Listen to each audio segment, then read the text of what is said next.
Tartaros by Johan August L. Three Hands Press. Part 3. Occult Doctrines and Esoteric Understandings. Preface.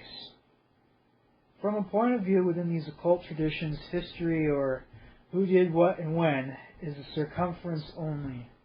Knowing a dozen names for the boundless darkness, or for the light that emerged from it, is no better than knowing one. In fact, it may be worse. The emphasis is, and always was, or having a feel for these things. You can read about how Eros was considered winged and associated with winds, and how golden Eros burgeoned forth from Tartaros. And it will all be dead and devoid of real meaning if you cannot feel and intuit this yourself, or on an even higher level, see it. Winged? Golden? Those who feel and intuit will understand. Those who are not in any way, shape, or form or stretch of the imagination, script-bound traditions, there are no written laws or holy words. It was never supposed to be cerebral or mental masturbation. To content in this part is plainly stated as true without justification. This is part of modern esoteric doctrine. To what extent it is identical with what was taught 2,500 years ago is left to the reader to decide. The historical and doctrinal facts can be gleaned in Part 1 and in Part 2 of this book. Interpret those and compare. If you want to disregard what is said in the following pages as a wrong interpretation, then that will be easy. Probably a lot easier than taking it to heart. Historical or not, it offers food for thought and a serious challenge to anyone who seeks to reconstruct and revive ancient doctrine. Chapter 17. Acathartic States of Being. Just going to adjust my seat a little bit here before I sit back down. Okay. This chapter is about those who lack the flame that moves, or those who do not have the flame flowing freely. This chapter is about those without Eros. It's about the living dead. I'm going to interject here real quick. The living dead. Now, Mark Pastor says in his time within the dark occult, the left-handed lodges, like Church of Satan and Temple of Set. I don't know if he was in any more than just the COS. That's what he tells us about, just the Church of Satan years. They call everyone who's not doing the real work, who's not individuating, who's not, self-explore, the dead. It's not because they don't have this knowledge. It's because they're willfully ignorant. Those who are not actively seeking to grow and improve themselves, those who are not occulting or not individuating, they call them the dead. And I'm almost positive that this usage means the exact same thing. The Jewish Kabbalists call them the Goyim. And you probably heard me throw that word around a couple times wrongfully, calling Gentile cultures and rich non-Jewish traditions, calling them Goy for short. That's the wrong use of it. Wrong use. But the true Goy would be like cattle, like human cattle. People who, they just get up, go to work 9 to 5, 9 to 5, 9 to 5, Monday through Friday. Eat their good old McDonald's, take their SSRIs, and watch whatever bullshit, whatever sewage, is on the TV, and just gobble it all that up, and that's their life, completely, dead. Or you have the people who do all that, 9 to 5, and they go to church on Sunday or a synagogue on Saturday or whatever like that. And they call themselves spiritual, like the McDonald's spirituality, having them pre-packaged and spoon-fed to them, they call themselves spiritual, when they're not in any way, shape, or form. They're just astral goyim, that want the McDonald's spirituality, the McDonald's religion. The dead. They're all around us. They're everywhere. You know, it's like the movie They Live. Just go out anywhere, you know, in the world. Try to bring up any topics like consciousness or deep, you know, things. It'll go in one ear and out the other. You know, you'll get like, what the fuck is that? You know, from them. You know, and even so-called, you know, people on the who say they're on the left-hand path, just for the edginess of it, you know, or like the self-proclaimed witches, you know, the Wiccans or whatever. You know, they wear the black T-shirts, you know, from Hot Topic or whatever.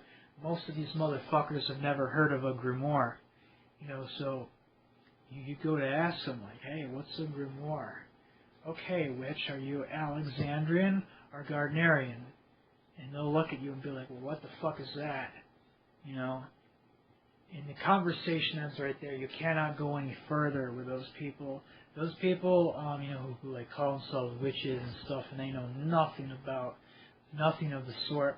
They're just as dead as the dead, if not even worse. They're twice dead because they have what Mark Passio calls negative knowledge.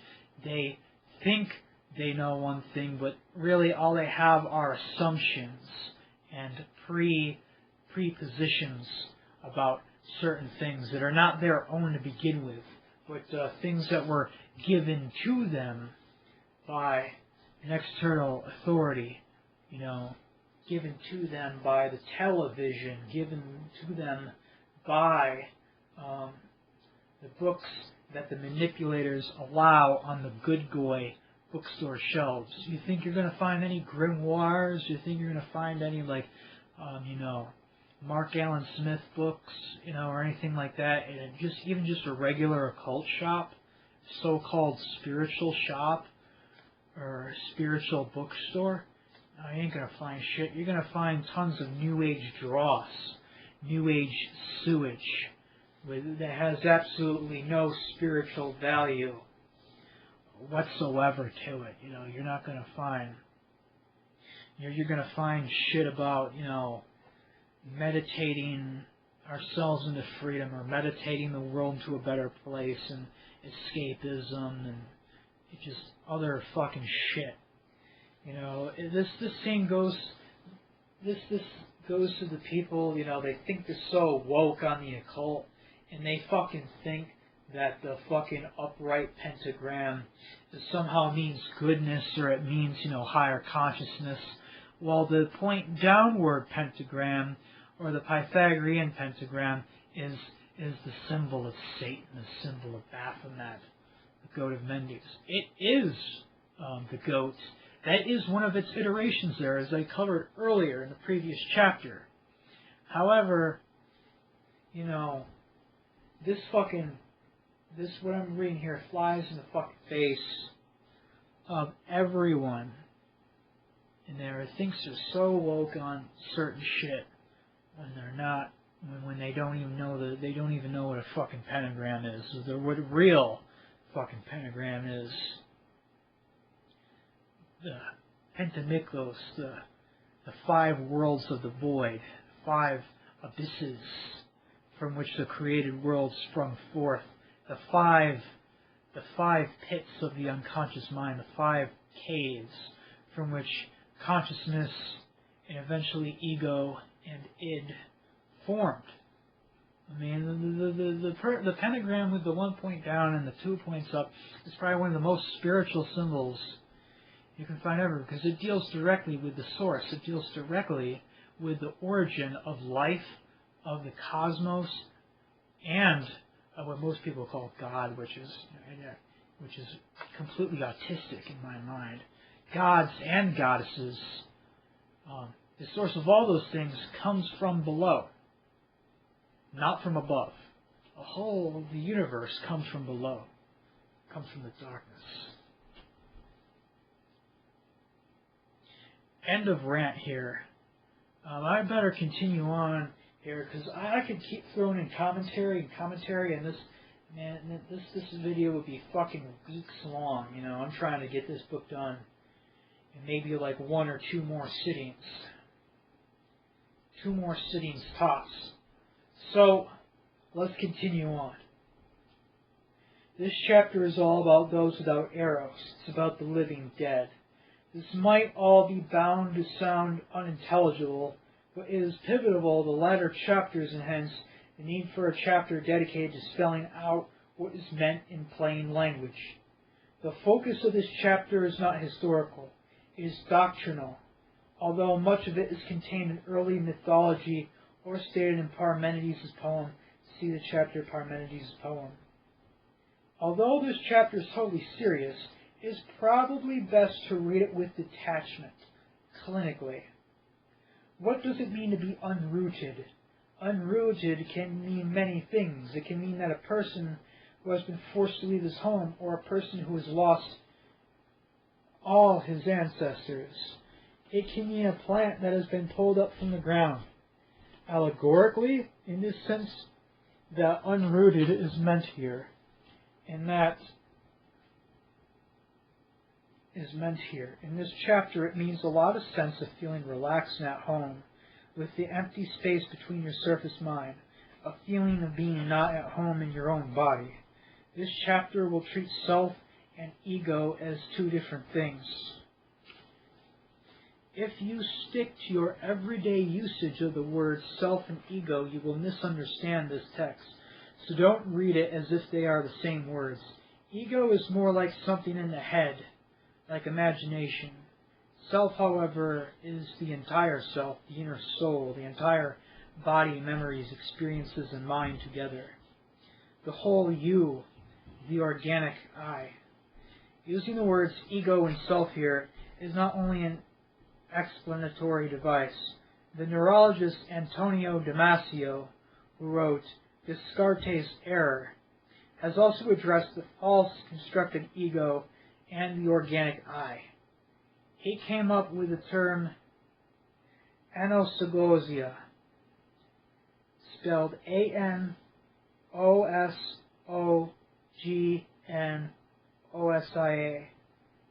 anosognosia. Notice that the term nosia is in this word, as in gnosis. The term anosognosia means you do not know what you don't know. That is an extreme case of not knowing. Not only is it a lack of knowledge and understanding gnosis, it is a complete lack of wisdom and savvy metis. Damasio argues that the body is the genesis of thought. He argues that rationality stems from our emotions and that our emotions stem from our bodily senses. The state of mind or feeling is merely a reflection of the state of body, and the feeling is an indispensable ingredient of rational thought. Certain aspects of the ability to reason and understand become severely impaired when the rational conscious mind is no longer informed by emotion and the senses. Damasio found that people suffering from this failure of internal communication are never unaware of their handicap, and hence termed it anosognosia.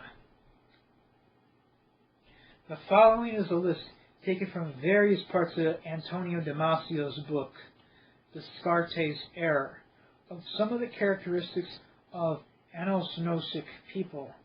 While he is actually addressing people with physical brain damage, he is also aware of the fact that these behavioral or traits also fit people with no visible brain damage, something that might be due to developmental brain damage, or in our allegory, a tree not grown with correctly attached branches, or even an uprooted tree. Therefore, I am listing only the characteristics that apply to people without actual physical brain damage. I am including this because the modern neurologist is explaining what I intend to explain better than anything else that ever came from any psychological theories. 1. They lack emotions or feelings with direct, logical reasoning, part of the mind to correct the decision-making space where advantageous solutions to problems arise.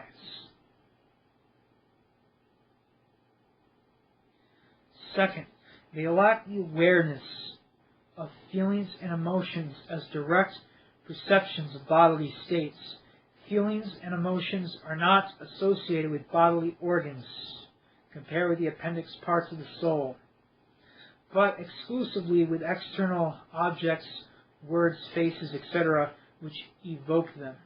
Feelings and emotions are mere qualifiers in life for them, not real things.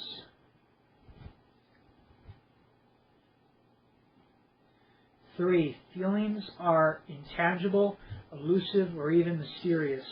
They are never cognitive or related to the intellectual verbal realm. They have a poor vocabulary regarding feelings and are unable to express them simply. 4. Their bodies are their brain's captive audience, which is the reverse of how it is in animals and healthy Zeus Eros people.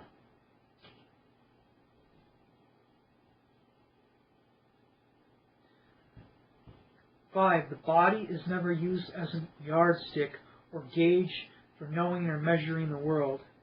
The frame of reference is missing in them. Some external reality or idea is used as a ground reference for constructions of the physical world and reality. 6. Bodily states are not a basic topic, they provide only support and modulation. 7. They show an inability to orchestrate survival at the command of their own free will. 8. They have no forethought, especially for social planning.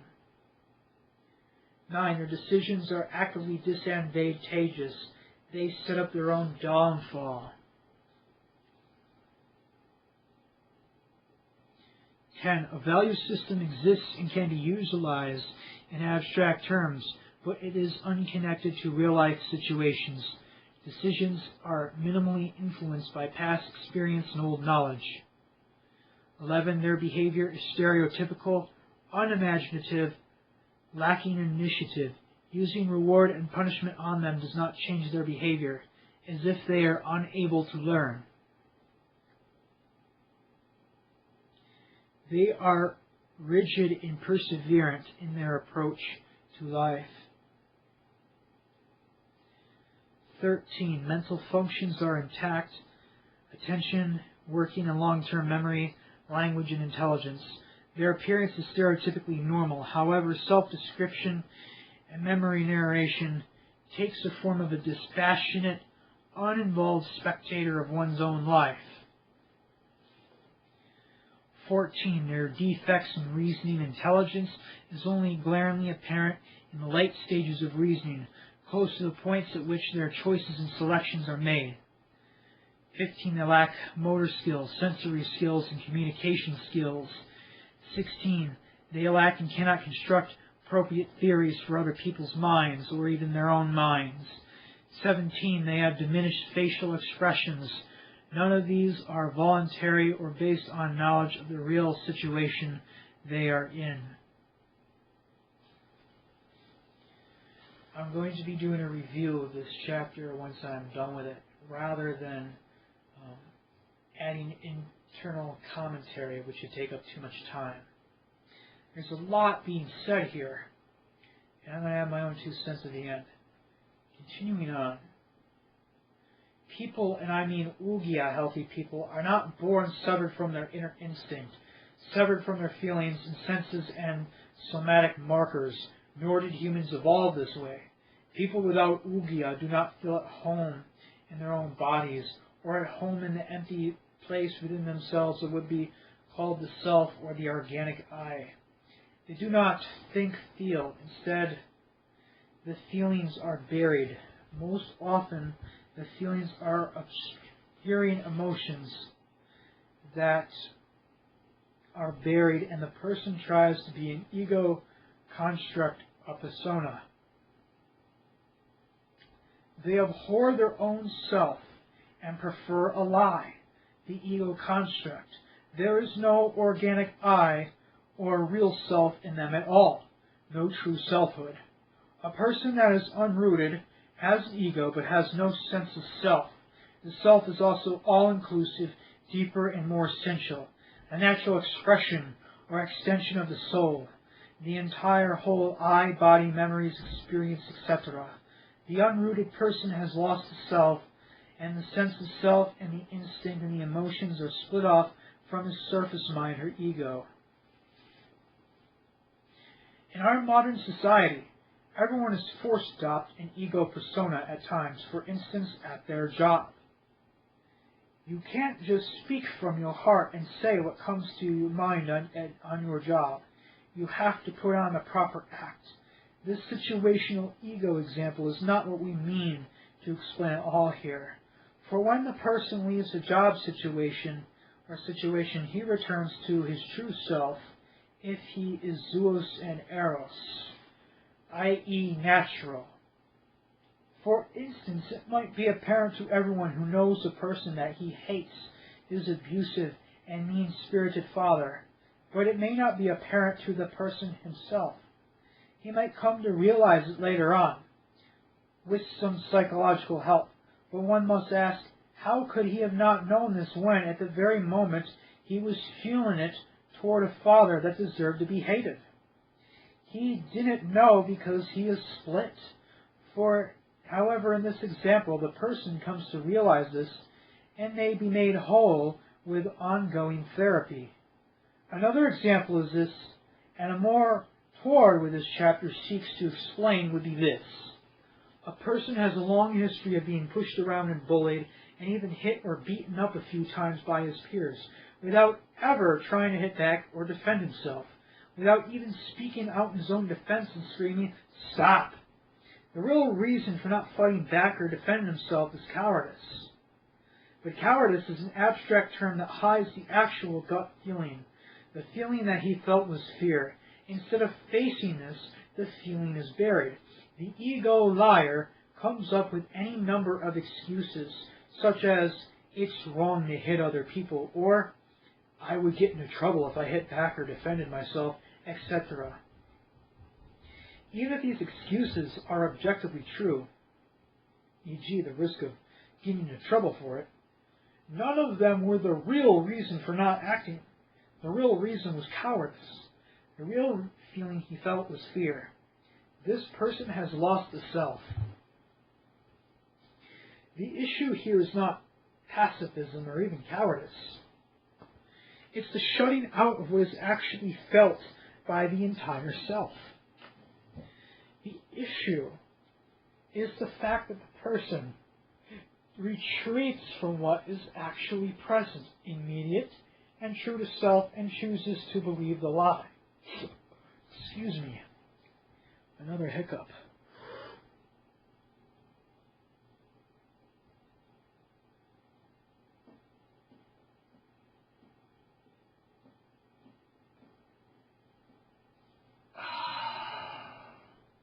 Okay.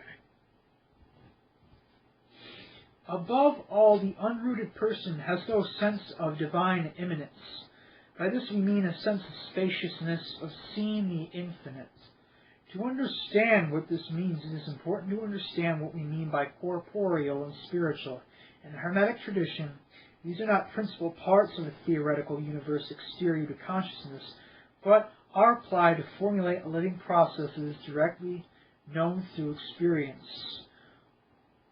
Corporal is simply that which we experience as bodily and sensorial. Divine immanence is the unity of corporeal and spiritual existence, which manifests as a kind of spontaneity and presence. This is the root necessary for Hermetic knowledge. There is nothing religious about this. It is just a direct result of our specific usage of words. To have this root results in a real sense of self. What happens if you do not have this unity? It is difficult to explain why in words, but the most direct result is that immediacy, naturalness, and spontaneity is lost. Metis becomes impossible. Direct experience withdraws in favors of indirect experience, which is to say that you become self-conscious and start to relate to everything you experience. You create reference points. You cubbyhole things and give them values, meaning, etc. Things are abstracted. This happens as soon as we favor the ego, something we all do to some degree every now and then. But to be unrooted is something more drastic. It is a complete absence of unity and the inability to find it. Something that entails a number of things. First of all, not having this root, the person often feels that he has to find himself. This feels like a spiritual ailment or disease. Now for a while, the ego might think that it has succeeded in finding itself and it will declare itself a new me.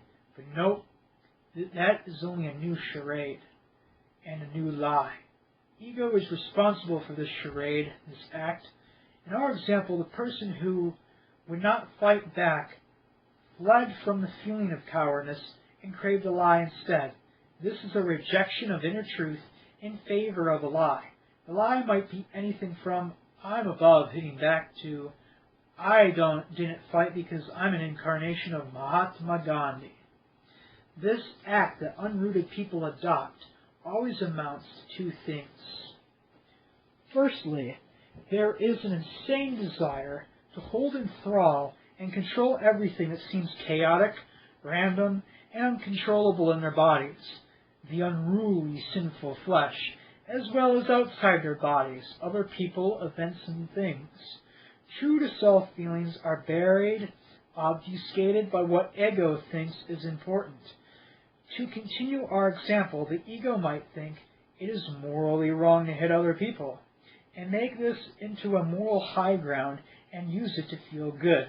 Of course, any base reactions of anger or aggression would be seen as sinful. The ego is a tyrant that will not let go the reins and let the body breathe. In short, unrooted people seek to repress themselves as well as others. Secondly, the false ego, the persona, is actually a perceptual attempt to escape the self, to escape the unity root, yet what it is fleeing from is wholly unknown to it. In our example, the person fleeing from fear and cowardice, but since that feeling has been buried and explained away for so long, it has become an enemy that cannot be named or known. The root could, to an extent, be equated with instinct, or Freud's id, or the animal, genetic foundation, meaning it is spiritual will and feeling rooted with the corporeal. It is immediate, completely present, and is utterly empty of referential, conceptual justifications. Nothing can possibly be closer than this unity, yet to the ego-only person it is like some unknown creature of the night. The result is that they sometimes feel pursued, feel as if something is pursuing them. Since they see no person pursuing, they may think it's a devil, demonic forces, something evil and dark, hidden, not visible to the inner logic. The ego works out as a defense. They all feel an acute need to be saved, and so they run escape towards hope, constant hope. Saved from what? From fire, drowning, or illness? No. Saved from the animal, corporeal, real self that has been stifled in all their lives. That true self wants to break free and kill the repressor ego that stifled it. Historically, this pursuing thing was externalized into an evil entity, but in the atheist society of today, people tend to choose to speak of inner demons instead. What was magic is now psychology, but the condition and its mechanisms have never changed. The unrooted person is ruled by a more or less unconscious fear of what is hiding in the empty nature of the mind, in the inner silence, in the depths of the innermost chamber. That the self is spiritual and unity with the corporeal means it is thought and feeling and bodily experience in unity. This brings us to the way ancients put different soul faculties in different places in the body. See the appendix of parts of the soul and where they dwell. Usually, with an unrooted people, it is as if the self is held back at the navel because it is up to there where most of the animal, the lowest urges are, and the ego and to the ego these seems to be the greatest threat. In psychological talk, it is the self that is held back. In magical talk, it is the flame. The Pythagorean term for this is acathartic, meaning unreleased, literally uncatharsis. This holding back, usually at the navel, leaves the heart and chest a vacuum. The flame not going above the navel levels leaves the heart unnurtured and empty, devoid of eros and joy. This feeling of emptiness in the heart, an unsatiated, dreary void, has been keenly described time and time again by many people. No matter if you do not accept what I say about flame and soul faculties, which are our explanations for the feeling, it is still an objective condition felt by many. Eventually, the ego numbs itself from this, the heart is completely closed, and there is no heartfelt feeling there at all. This has ramifications for the person's ability to comprehend and understand. Plato spoke about how sense impression had to be bridged to intellectual thinking, and we say that cannot be done properly by an acathartic person. Hence we put stress on complete catharsis before gaining any knowledge of the esoteric. Knowledge is through the flame. Antonio Damasio would say that knowledge is through the somatic markers. People can get clarity without having the flame, but the realization will then be of a different flavor. It will be like a terrible judgment instead of a liberation. In its milder forms, the unrooted condition has a cure, release, catharsis, rooting back to the flame.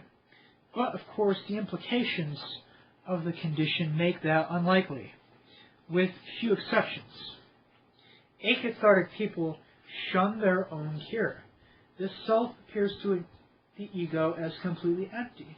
The self is perfectly allowing and not interested in referentiality and proving its own existence, and so it is free from self-consciousness, ambition, vanity, pride, etc.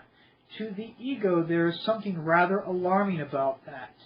The unrooted person is driven by a felt need to preserve his ego, and that turns his empty quality of self into a threat. Where there should be a unity, there is a rift, and what is worse, the ego is hell-bent on making the rift a complete separation. This creates a duality both inside the person's self-ego and outside, for everything is perceived in terms of dualism, tainted by the inner condition. If the person sets the whole of his will, his ego's will, against his flame, then the flame is completely split off, and then there is no cure and no way to have catharsis in a healthy zoos eros way. This, however, does not mean the flame is quieted for good. The ego and the self being the natural sparkling through quality of the flame, are fighting a war in this type of really skewed person. And it is a fight the ego simply cannot win. The ego is a lie, and will eventually crumble. If, or rather when, that happens and the animal self refuses to be held back any longer and it pushes through, then it's wild and truly chaotic with no compass to guide it. Perhaps it is wrong to call this the self anymore, because what the flame now manifests when it strikes through has little semblance of anything normally understood by the word self. Just as a person never in deep water before would struggle not to drown if the person struggles in panic. If put into words, the feeling will of then often be described as that of drowning. When the flame does push through, despite all efforts to control, brace against it, it enters into the heart, or it is felt in the heart, and the person feels panic, a devouring feeling, a burning, as if something is consuming, or it is a gross oversaturation, accelerated, too enthusiastic, as if you are in the back seat of a car and your body is the car, and the car is whirling downhill with no one to drive it. When it has come to this, the person does see self-destructive things and throws himself away. Afterwards, the ego regains control, and the person realizes how badly he threw himself away. The person usually then enters into what has become a tug-of-war between the rushing, let-go feeling and the repression. When it keeps going on enough times, and if the condition is pushed to extremes, then this rushing feeling, the onrush of the flame now gone bad, is sometimes accompanied by an almost hallucination of something that looks like a tentacled thing with one eye, or spidery webs, or spidery images, or some kind of devouring image. They tend to not believe this is just a manifestation of their will if they see this. They believe that something is after them for real, some entity or some demon or devil, thinking it is a hallucination or imaginary image, does not make them the feeling of burning, being devoured, being pursued for real, or panic go away. They have to give this thing a gender. They usually think it is female. It is squirmy-like, usually one eye, ropey, web-like. It hurls at them from a kind of space that cannot exist. It comes bullet-fast like an arrow. Its ropes or tendrils flail menacingly, as if to and fro, in and out, in an impossible space perception. Often real living things, such as a lizard eating something, a spider's web, or worms will trigger the image of this sort of thing, or trigger the irrational panic and fear that goes with it. It is also somehow dragon-like.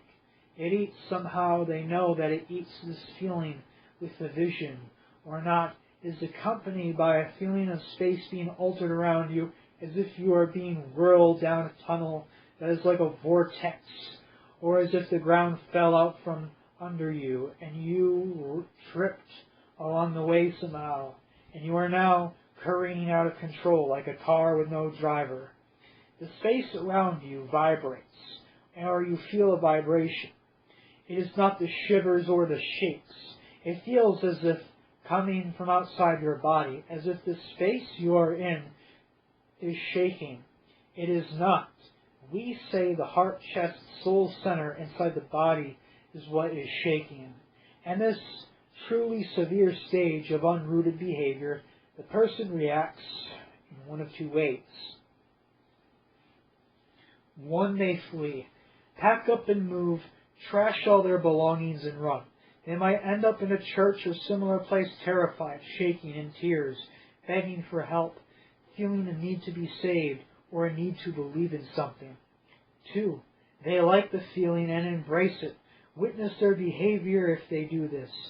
Psychotic serial killers, self-mutilation, outside and visible, or with foods that literally make them sick, give them cramps or pain, or irrational delusions about what good food will do to them, such as anorexics and bulimics have an extreme sadomasochism, etc.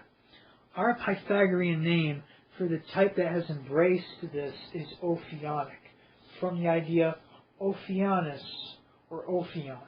The lesser image of the spider-like devouring image was known in Greece as nightmare. The first and true meaning of the word Medusa is another image of a female thing that can freeze you. There are numerous other mythological one-eyed beings that embody the same kind of freezing terror as well. Now, why is the flame, the animal core self, so destructive when it gets released in such a split person when it is embraced? Why is it destructive? Ophion Typhon, and not the guiding logos that flashes out from the emptiness. It is destructive because it is seeking to murder the tyrant ego, seeking to exterminate it and send it into oblivion, hence the conscious fear of going into oblivion. The fear is called for, from the ego's perspective, that their letting go leads to self-destructive acts, is taken by the ego as proof that this must be a bad thing. It should be suppressed. For the ego is a bad thing. The thing is, the ego is not really you unless you identify it as such, and not as a mere occasional ornament. Another reason it's destructive is because it has absolutely no compass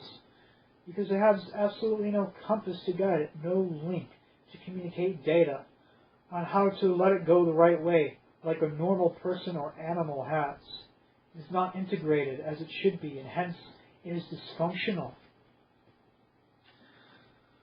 Both acathartic and ophionic types are contained in the Pythagorean term Thanatos. St. Paul, who was a Hellenic Jew, well versed in literature, used the word Thanatos to refer to people who are adikoi, meaning people who have no rightness in their inner sense.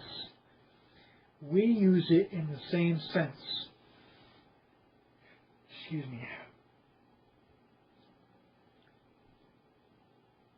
Thanatos is akin to a biological, or perhaps rather non-natural, think of a natural, synonymous with spontaneous, easygoing and flowing. Someone who is Thanatos is as if unto Thanatos. It does not mean dead, it means dead alive. It is opposed to Zoos, which means natural life, or life in nature. On a higher level, it is opposed to Eros, of the heart, heartfelt, and yet on a higher level, it is opposed to what is being itself. In Thanatos people, the mind is wandering, always in a daze and clinging to fantasies. The mind cannot reason properly, cannot arrive at real logos. Everything ends up spoiled because the inner condition is projected outwards and taints everything.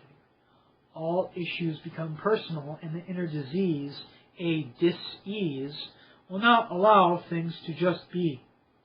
Past memories are constantly relived, and they also tend to subconsciously set themselves up in the same positions over and over again, only to repeat the mistakes they afterwards find such masochistic pleasure in repenting. They are spinning as if falling downwards in a tunnel of non-being. The Greek god Thanatos was depicted as holding a torch upside down in his hand. We claim that this is supposed to tell you something. Thanatos is the holding back, or even the forcing downward of the flame. To people with a minimum of clarity, Thanatos people are a specific, easily recognizable type, not race. Whether they are born that way or develop that way is not known. But it is absolutely known that any human can be made into this kind of thing through conditioning. Some doctrines, however, say that they are born from a union where there is no release in the female who has a womb that is supposed to nourish, not poison. The newly made zygote. A common expression said of such people is, his mother never loved him. This seems implied in Parmenides, for in the third part of this poem he states that when woman and man together mix the seeds of love in their veins, from the diverse blood a shaping power, maintaining proper proportion, fashion well-made bodies, for if the powers war with each other, when the seed is mixed, and do not make a unity in the body resulting from the mixture, terribly they will vex the growing sex with, i.e. through the double seed. Earlier in his poem, Parmenides speaks about two-headed mortals that are as if trapped in the underworld, know nothing, and wander in a daze with helplessness in their chests. See quotes in the chapter Parmenides' poem. It is implied that a double seed, as he expresses it, results in a two-headed human. Note that he speaks of this as a failure to maintain proportions, failed unity in the body, which is to say there is no harmonia, and hence no Ugia. People also compare with the discussion in this book about the function of seed in Pherecydes' chapter, the Pentamikos, and the seed as the root soul, parts of the soul. As far as we know, there is no cure for Thanatos people except to experience release, and it is usually only a temporary cure. The release for them, the truth, often does not set them free. It too often damns them. They don't want the truth. They never did. That is why they opted for the lie in the first place. Thanatos people are not metaphorically unable to get along with themselves, hence with anyone else. They are literally at war inside themselves, like the powers of war inside the seed according to Parmenides. See above. They may as well have a cancerous tumor that insists on growing and fighting a battle for space inside the body's normal cells. This is not metaphysics. It is all too hands-on for that, although it does extend to the magical and spiritual realm as well. It is a physical as a cancer wherein the body tells undifferentiated cells to reproduce and push out the normal, healthy, differentiated cells, as physical as real. You can cut out the cancer. Often it comes back. You can release, but the split often comes back. Again, when we say things like the spiritual condition, we mean state of being. We do not mean mode of thinking, but state of being. There is a difference. Being state of normalcy is when the flame fires in order or due sequence like spark plugs in a car. In acathartic people, the flame does not fire correctly. The bottom of the body is severed from the top, with quite visible results if you have clarity into the condition. When such people orgasm, they do not release. Instead, it is as if the energy gets pent up more. They often cannot even perform without strong visual imagery, a kind of yoga they are doing, like visual image, one-pointed consciousness, where they focus on a fantasy. If they lose the fantasy, their focus, they lose their arousal. This is not remembering a past memory or having a placebo-type feeling of remembering what naked skin feels like or such. This is focusing on fantasy or fetish and is totally visual. This is the key feature of the ego, what is always avoided. The focus is instead on what could be, or on what some imagined importance of what is happening. In the particular case of sex, the actual sexual body pleasure is avoided. The Pythagorean word for this is epithymise, spelled E-P-I-T-H-Y, epithy, messe, M-E-S-A-I, epithymise, literally to stimulate the desire using the mind. Epithymise makes the soul black and darkens the light within. It makes the catharsis flame shoot downward in verse instead of flowing upwards.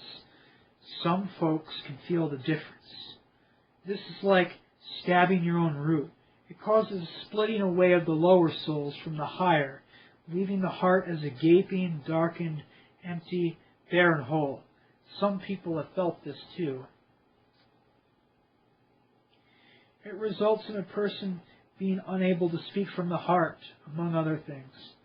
What they are doing is obstructing the logos in defiance of the normal flow.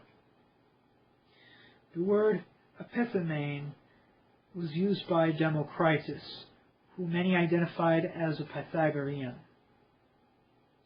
He said, "A moderate desire is the mark of the child, not a man adult. Violent desire for one thing blinds the soul to all other things. It is a type of desire that is deformed. It is a consuming desire that leaves room for nothing else. is being overwhelmed by a craving, an obsession. The early Christians called the state that causes one to do epithymise. They borrowed that word, pornoi, meaning filthy soul, and said it was the only inner sin. I'm going to break my rule and interject here. That might be where the word porn comes from, pornography, pornoi, filthy. Latin, yeah, porn, filthy, P-O-R-N, porn. Pornoi, filthy soul, yep. And said it was the only inner sin.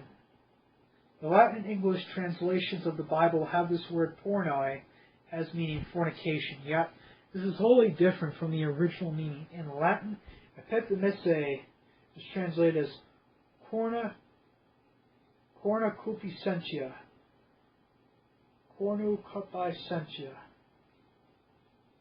which in English gets translated into the word whore, meaning male or female prostitute selling sex for money. This inaccurate translation obscures the heavy inner meaning originally contained in the word. The Greeks used the word thymos for the part of the soul responsible for human emotions, love, rage, and longing. The word thymos appears in the epithymise, meaning it has to do with the heart-soul center. When mental sex fetishists focus on what they wish to do, it feels like a pinch in their heart center area, and it might in fact be that the thymus gland acts up. When they get into the fantasy, their eyes glaze over and get cloudy. We recognize that state as ophionic and say that they are in fact pushing their flame downward. There are physical differences that can be graphically described about what happens during and after orgasm in the type that does this, versus a person who is like an animal and does not do this. Visible differences, visible to anyone who looks. Most often, the split person cannot orgasm any other way. This has nothing whatsoever to do with gay, straight, men having sex with sheep, etc. Release is release, not a sexual act per se. The point is that thanatos people are never satisfied fully, not by sex and not by anything else. They are in fact usually only worsen their condition by following their desires.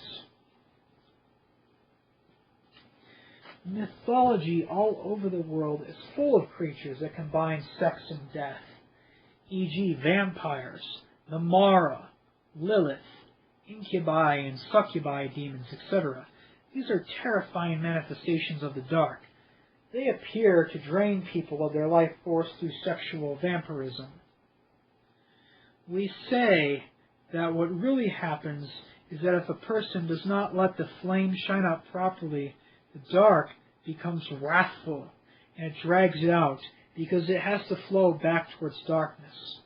If the person is Ugia, then the darkness is a motor that flows the flame back into itself, propelling it to shine, strengthening the person. If the person is Thanatos, then the flame is inverted, ripped out, and the person is left an empty shell, a husk devoid of inner light. When a natural zoos person is hungry, food stills the hunger. Or when aroused, the person finds a way to get sexual release. And that is that. Desires, especially biologically based ones, zoos, are all finite. They are easily satisfied and quite natural to every animal. You get hungry, you eat. You get thirsty, you drink. You get tired, you sleep. Your loins feel the urge for sex. You have sex. You have the urge to go to the bathroom. You go. Logic then tells you how to plan for these situations, e.g. store food so you can eat it when you get hungry, etc. Desires of the heart, eros, are also finite and easily satiated because such desires are so normally easy to fulfill. Small things make zoos people happy. Zoos people tend to be practical. For unsatiated Thanatos people, such desires are infinite, never fulfilled. Nothing makes them happy.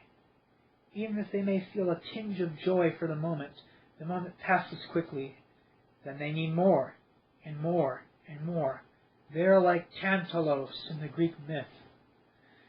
In some usages, the concept tantalize is not much different from the concept of epithemisi. It is using the eyes to stimulate the desires that are not actually there in the body at all. The objects stared at with the eyes are then put into the body as desires, when in fact the body does not need or desire them at all. Normal people at absolute war inside their own beings and ruled by self-hate are only capable of causing and creating misery and conflict for themselves or anyone they have contact with. Their effect is never self-contained. Like cancer, it spreads. Like cancer, it seeks only to destroy. That is also obvious. They will set up hellish societies, e.g. they are considered preeminent obstructors, instinctive obstructors, which means that their obstructive actions will be as perfect and automatic as anything else instinctive. They tend to obsess, they tend to become zealots over trivia, and go on crusades due to their own inner intolerance. This they do because they are starving, forever unfulfilled. Their desires are insatiable. What they do has long-lasting, enduring effects. If anyone used the same math system in numbers, and there was a group of people who had an inability to know that number 2 exists, then every single calculation they did would be lopsided. If they balanced your checkbook, it would be wrong. If they try to set up a society, you leave out the crucial data. Thanatos people are exactly like that. Everything they do leads towards Thanatos and eventual doom. They inspire no one. They create nothing. They can only destroy. This goes for everything. There is a wrongness about them. The normal no number 2 type could simply stop doing math. These split people cannot stop. They are once ophionic, very driven people, feeling some unnamed inner terror, running, escaping to an imaginary fantasy hope. When they see that others are not like them, despite their dogma that screams, "Everyone is like that," they seek to make others like themselves. This makes them evil, both in practical and in the spiritual sense. They are the destroyers of joy. Their only joy is to destroy joy. To a normal, meaning natural type of person, they will give the impression of uncleanliness. They also have no innocence of the moment, no purity of intent, no purity of heart. Very few of them realize what they want to do. Those who do regard this desire and themselves as monsters of evil, even if they are atheists, and or see themselves as utter poisons in the midst of nature, which they also see as beautiful, they see themselves as nature's outcasts. They are truly cursed to know. Telling them it is chakra damage or brain developmental damage does not alleviate what they feel, because they know they feel some pretty awful things. The rare few that know this often slide in and out of this state. They are able to know and see the beauty of life and nature, and also know what the absence of the sight is. If all they know is an absence of the sight of life, an absence of inner peace, then they would have nothing to compare it with. Despite their beliefs, the belief systems that they have created and enforced on others, all based on how they themselves feel and their own sinful or cursed natures, they seldom knew that anything was wrong. Some of them came to the illogical conclusion that nature was what was wrong. Some even said that God did not create the world or cosmos, but that the devil did it. It would take an extremely warped and strong feelings for them to believe this. Some did know the problem was in themselves and inverted new words to their condition. Angst, unknown. Existential psychology was born from these observations, feelings, and they began to view these things as states of being. Nonetheless, some of them were able to cure people that had these conditions. The gross error was thinking that this is a universal human condition, when it is obviously and definitely not a condition that all humans or animals suffer. Just going to adjust my seat a little bit.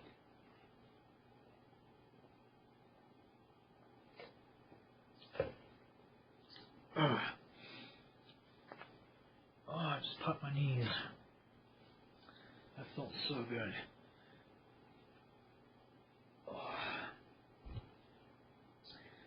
Some people cannot even conceive of this kind of hellish existence. They won't even know what the words in this chapter are saying. They won't be able to relate to it all. Having never felt anything like it or known anyone who has. Whereas anyone can conceive of this hellish existence in, for instance, a concentration camp, this is far from what we are addressing in this chapter. This type of hellish existence, acathartic, ophionic, thanatos, is internal, not external. It comes from within the person, seemingly by his own choice, and a refusal to accept his whole true self. That was the end of chapter 17. Well, first thing I can tell you about that is Michael Tsarian would fucking love this book. He would fucking love this chapter especially. If he doesn't already know of, who the fuck is this guy that he's quoting again?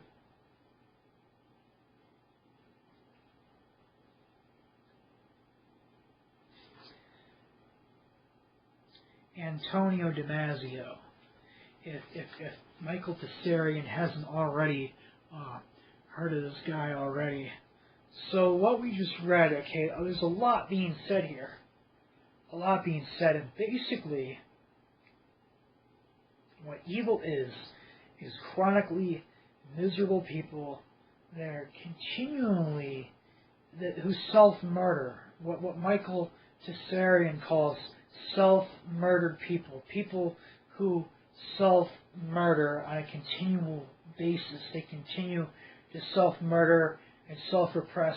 Their soul is literally screaming at them, do your soul desire, do your will. You know, these people could have talents too, like they could be great musicians, they could be great artists, great orators, great painters, great teachers, or what the fuck have you. And they completely, they push in, they spit on themselves, and they push the skeletons deeper in the closet, and it rots, and it festers, and it gets really toxic and everything like that.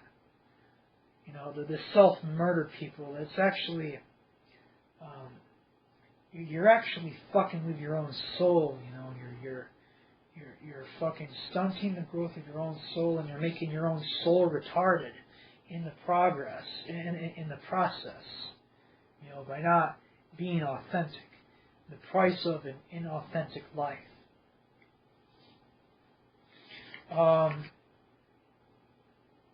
A couple things here where he was describing, you know, the traits. He was listing the traits of these kinds of people. I'm gonna just go through a few of them again. The lack of emotions or feelings which direct the logical reasoning part of mind to correct the decision-making space where advantageous solutions to problems arise. So these people are so self-murdered, they're disconnected from their emotions. So their logic could be working just fine.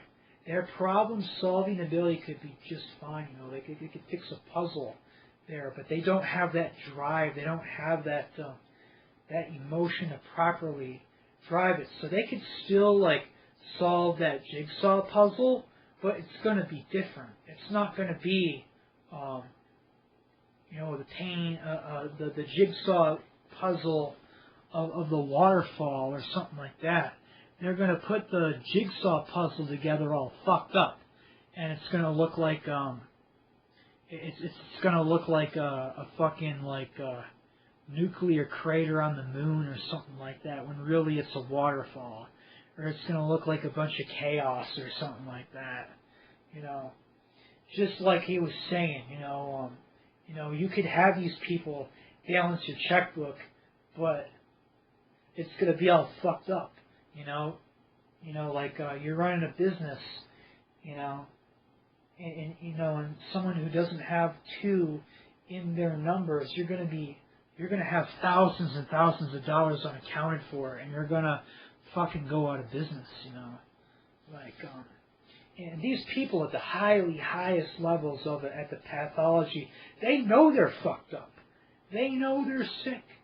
And most of all, they love being sick. They love being sick, and they want to spread their sickness. This is what we call the act of evil. This is, in term, what these people, I'm going to probably offend some of my audience here, anti-cosmic people in the truest sense of the word.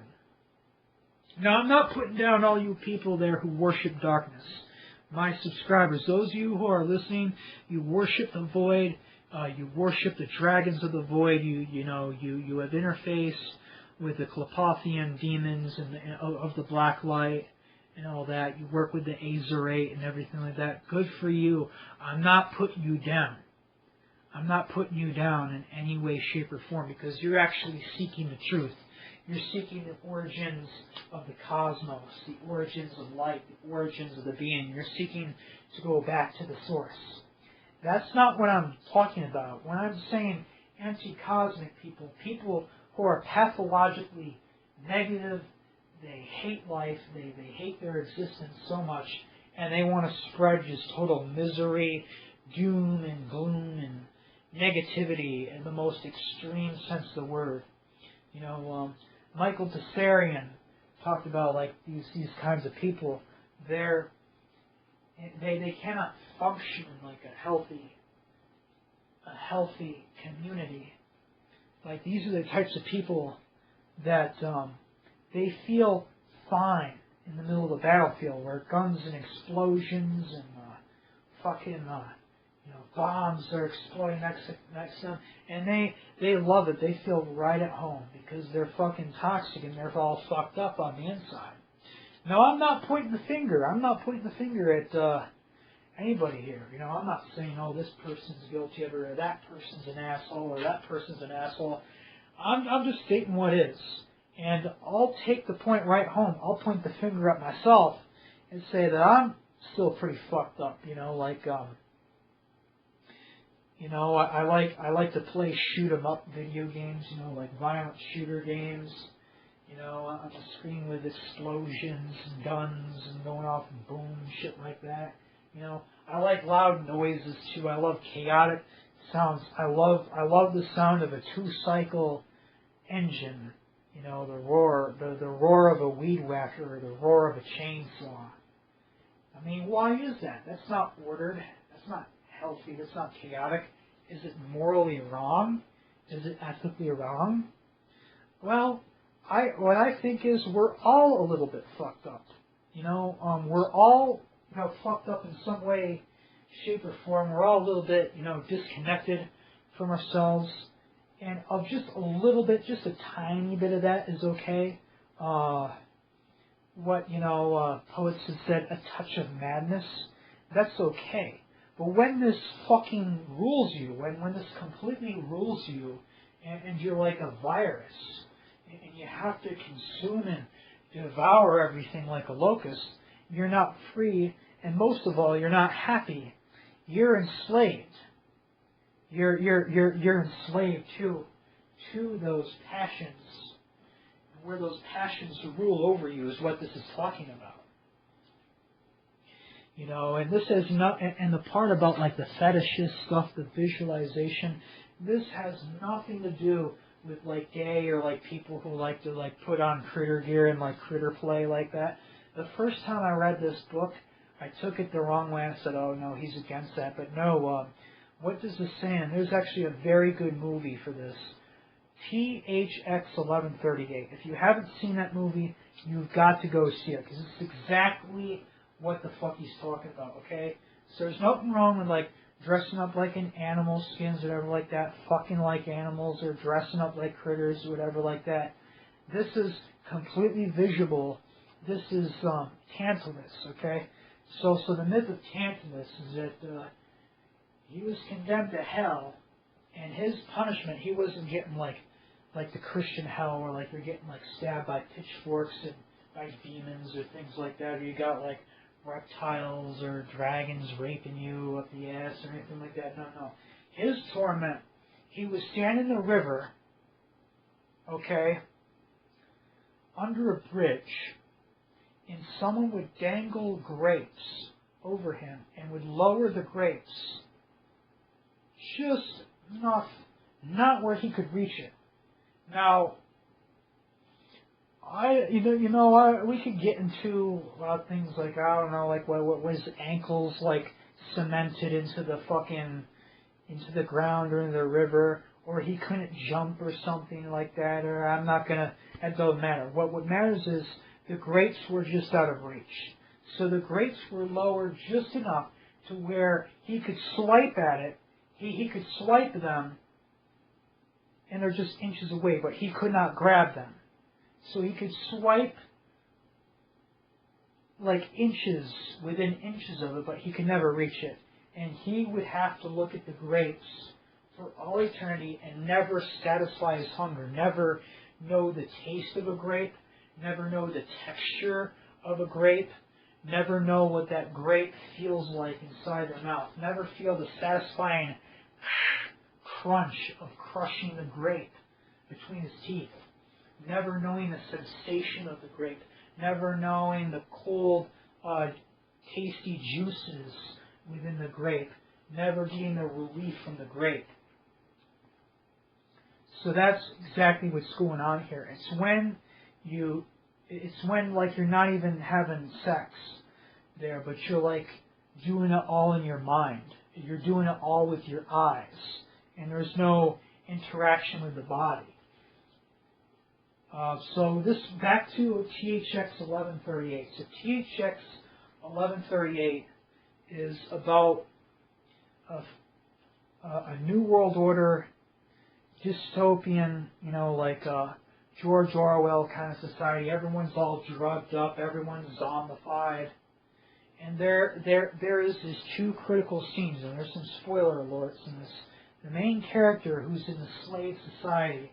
Okay, these two things really fucking dug in my core. Okay, and this stuff is actually an allegory for what's going on in the world right now. So there's a scene, right, where the main character, he goes into a store, and all they sell are like shapes, like literal like 3D shapes. He got something that looked like a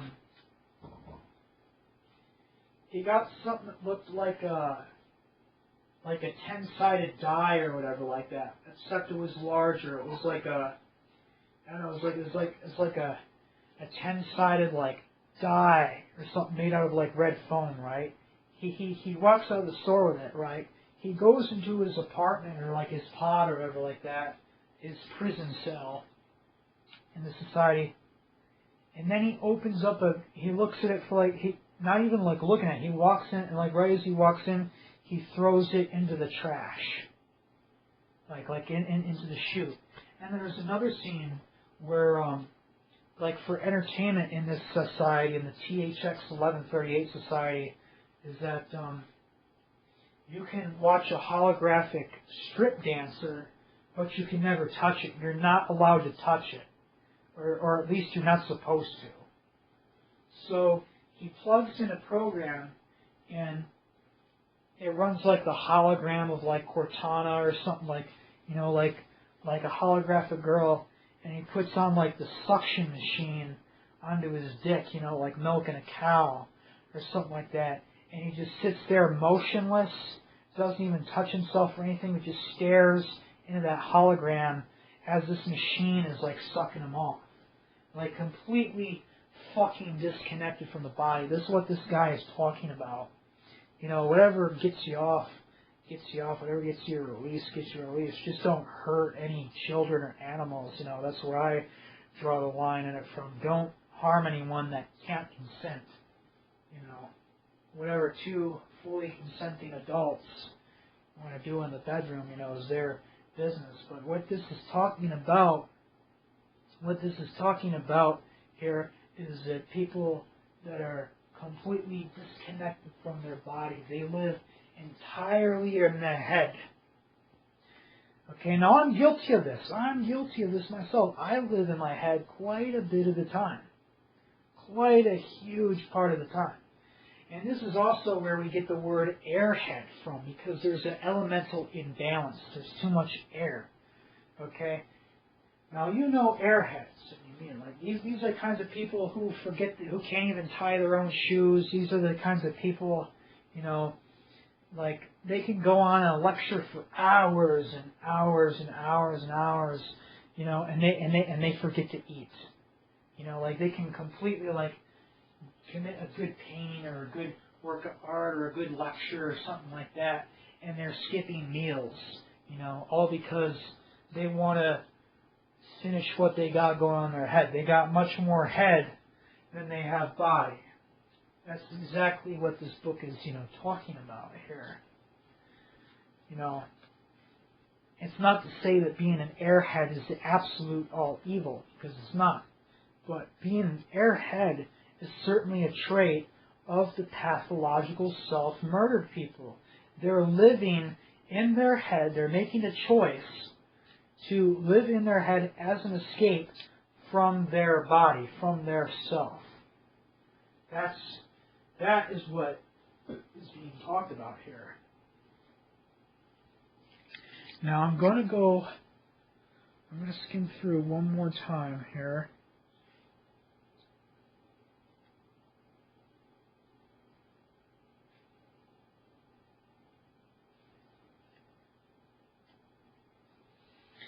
So these people are in hell.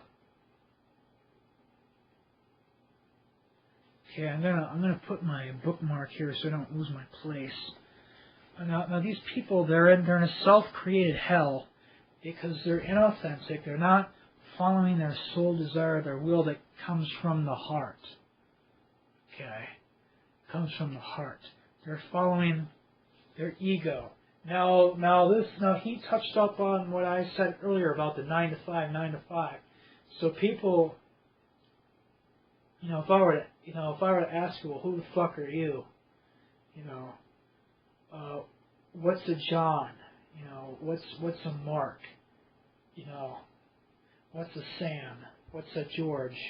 You know, and they couldn't tell you. They'd be like, oh well, you know, I'm a security guard at some place, or I'm like a bank teller, or I'm just a guy who flips fries at McDonald's, or you know, makes pizza boxes, you know, all day. You know, they tell you their role. They have no problem telling you their role, what they do. What they couldn't tell you, they'd have a harder time telling you what they actually are in their internal world, their internal landscape. Because they're divorced from themselves. And these people, there's nothing wrong with having a job. I'm not putting down, you know, like work or anything like that. We need those positions. We need builders. We need healers. We need bakers and artisans. You know, we need that. Absolutely do. You know, but with the way that the rate of inflation, the devaluing of the American currency, the treadmill is running faster.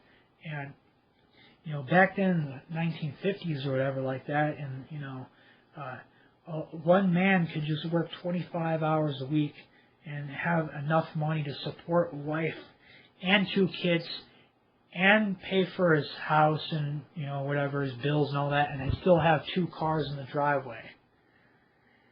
You know, now if you have just one kid, you require 3 jobs just to fucking have a fucking apartment, you know,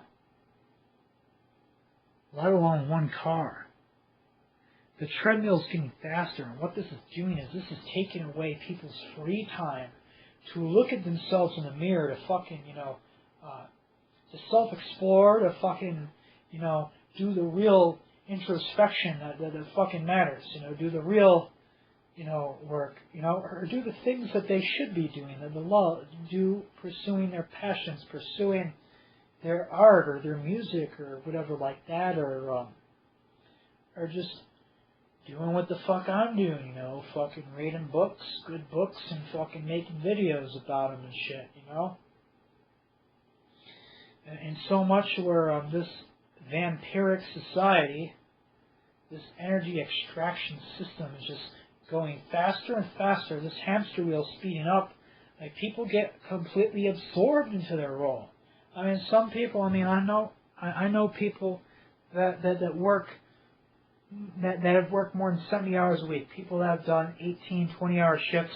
They don't even go home. They fucking sleep on the job site. They sleep in their uniform or whatever in their car, and then they set a timer for 3 hours and they go back to work, go back to slaving away. You know, like this is the kind of shit that needs to be fucking addressed. You know, fucking standards of living, the cost of living. Now this is the greatest fucking deception here. The cost isn't actually going up. The cost of living isn't actually going up. It never has.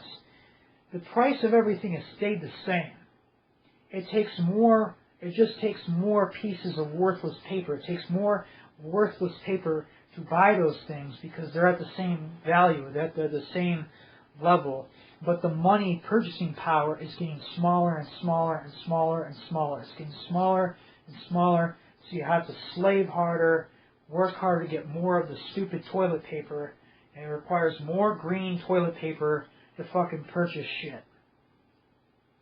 And a lot of wages are not keeping up with inflation. In fact, wages have fucking stayed behind, and inflation's going on an exponential rate.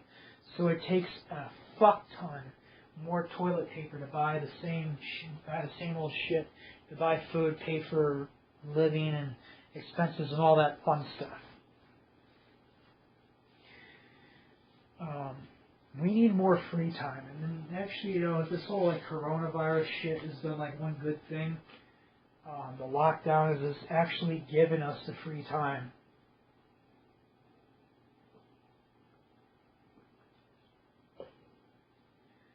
A time to introspect, a time to look at our own flame. Are we embracing our flame? Are we letting our flame shoot upwards? Or are we pushing it down? Are we repressing this flame? Are we repressing our own soul? Are we living with our soul? Or are we working against our own soul?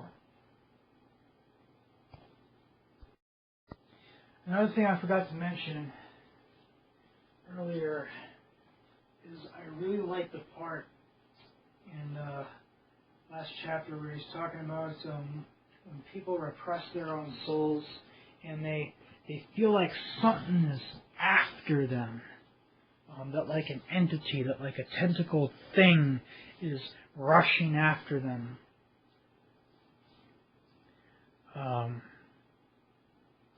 Very, very interesting stuff. Now, a lot of people are also getting fed upon by spirits, or getting fed off upon by like entities and like shit like that. Okay, and the reason why this is my theory on it, is that there's actually a backup in the soul, that like the actual like current there from the heart to the brain, so they become imbalanced, and this leaves a backup of current. You know, they're backed up, literally backed up like a sewer full of shit. And what happens to sewers, you know, you get flies and you get mice and rats.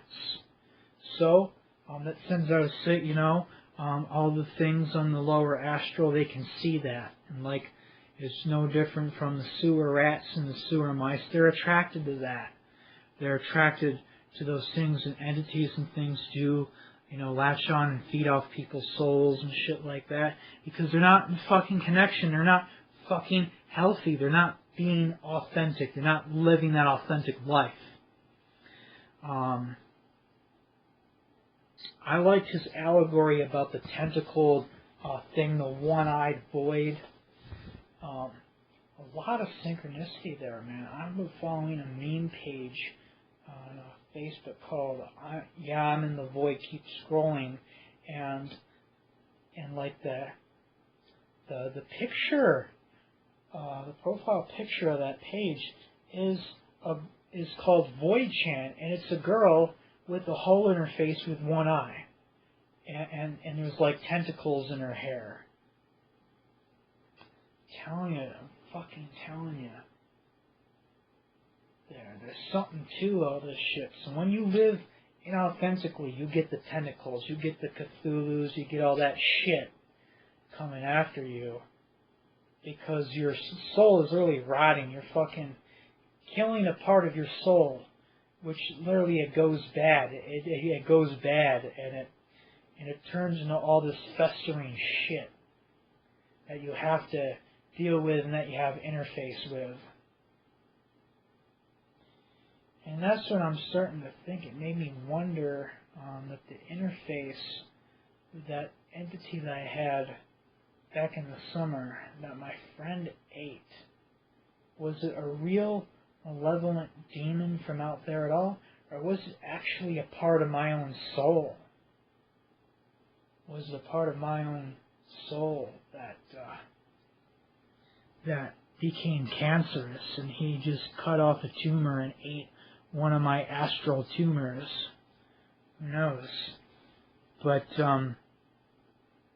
when you think you're getting fed upon, or you think something's coming after you, it may not always be a demon. It may not always be an entity out there. That's your own shit. That's your own shit that you have to have interface with, and you have to fucking heal. But you're not fucking healing. You're not fucking having interface with that shit. And you're pushing it away, and you're pushing it away, and you're pushing it the fuck away.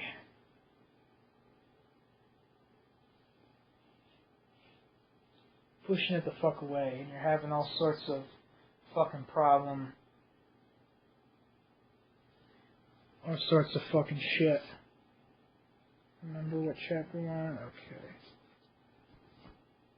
Because you're supposed to have interface. You're supposed to have interface with it and heal it.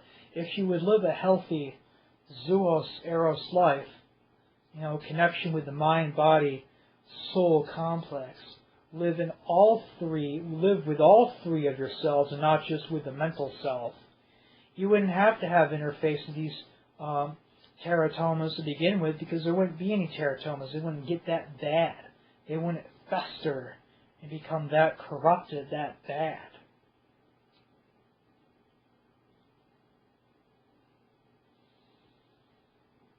I also like the allegory he gives of Medusa with the girl with the serpent's hair, that they're like the Erenes, the furies that terrify you, that petrify you. That's all you. Now, I'm not saying that these types of things do not exist out there. They absolutely are. They do exist. The dark goddess and all of her dark children and her gorgons and her monsters and her, horrific things that absolutely do exist in the void out there. But 9 times out of 10, it's very rare that a person has a real problem, that a person has interface with something from the void or something from outside themselves. 9 times out of 10, you get that terror at night. You get that night terror. You're petrified. You get the reoccurring nightmare. You get the Void Chan with her tentacle hair spooking the shit out of you at night. That's your own void. That's your own bullshit that you're afraid of. That's all you. That's your own soul. You neglected your own soul. You spat on your soul, you shat on your soul, you pissed on your soul. Your soul's like, hey, I want you to do this. You have all these talents, you have all these skills. Why aren't you fucking using them? Why are you murdering me? Why are you abusing me? You keep murdering your own soul. And then, when your soul comes back to you as the Void Chan, as the one-eyed girl with the tentacle Cthulhu hair, that's all just your own power. It's all just your own shit that you've been fucking neglecting and fucking denying. Shit that you have to fucking have interface with. Shit that you have to embrace. You have to love, and you have to embrace it so it can integrate with the self. I'm starting to think now that maybe, the people that got demons on them, or they think they got demons that are eating them soul or whatever like that, or they think they got an entity that's trying to get their soul, that entity, whatever, is really just a part of them own soul that's gone cancerous. It's a part of themselves that's been neglected, that's begging for attention. It's literally a part of themselves that just needs some love, that just wants some love, and that wants to heal and be integrated with the soul, body, mind complex, with the totality of the organic I, with the organic self.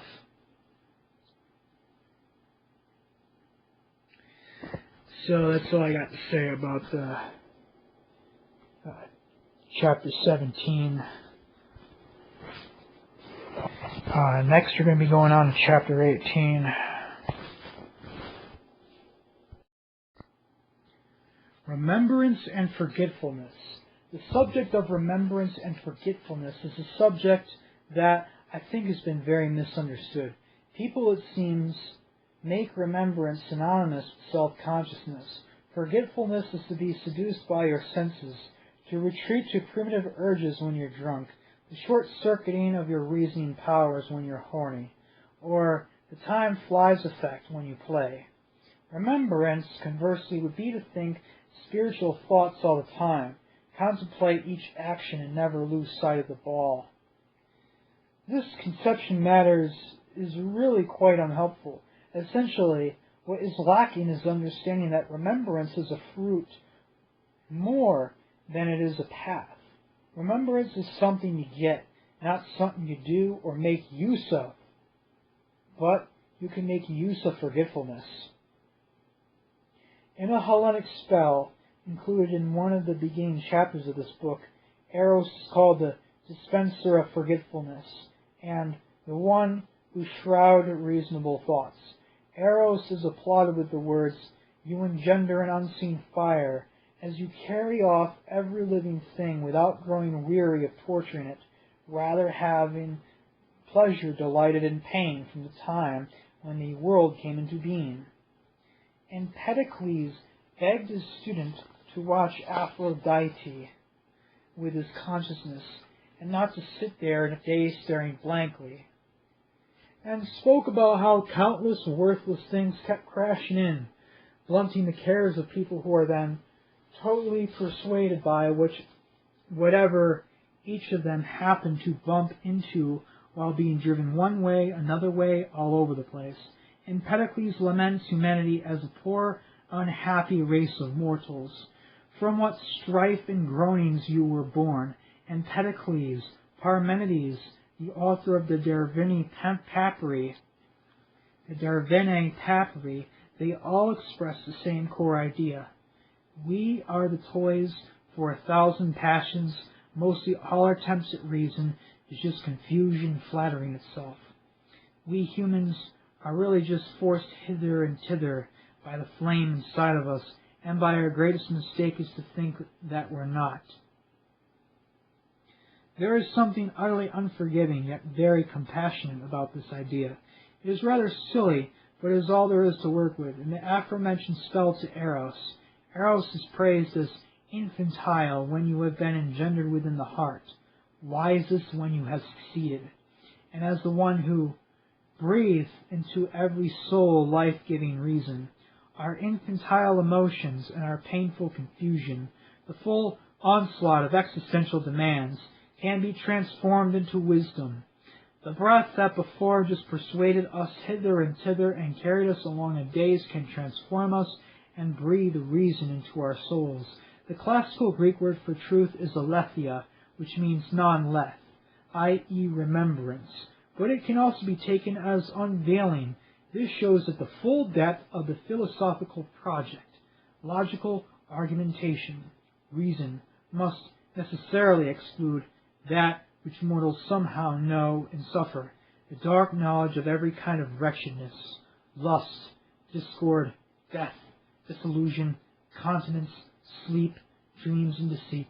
These are all as beings in mythology, children of Nyx and Erebos. The truth, aletheia, arrived at by reasoning, is veiled in forgetfulness. The two different paths to truth can be discerned in the ancient mind.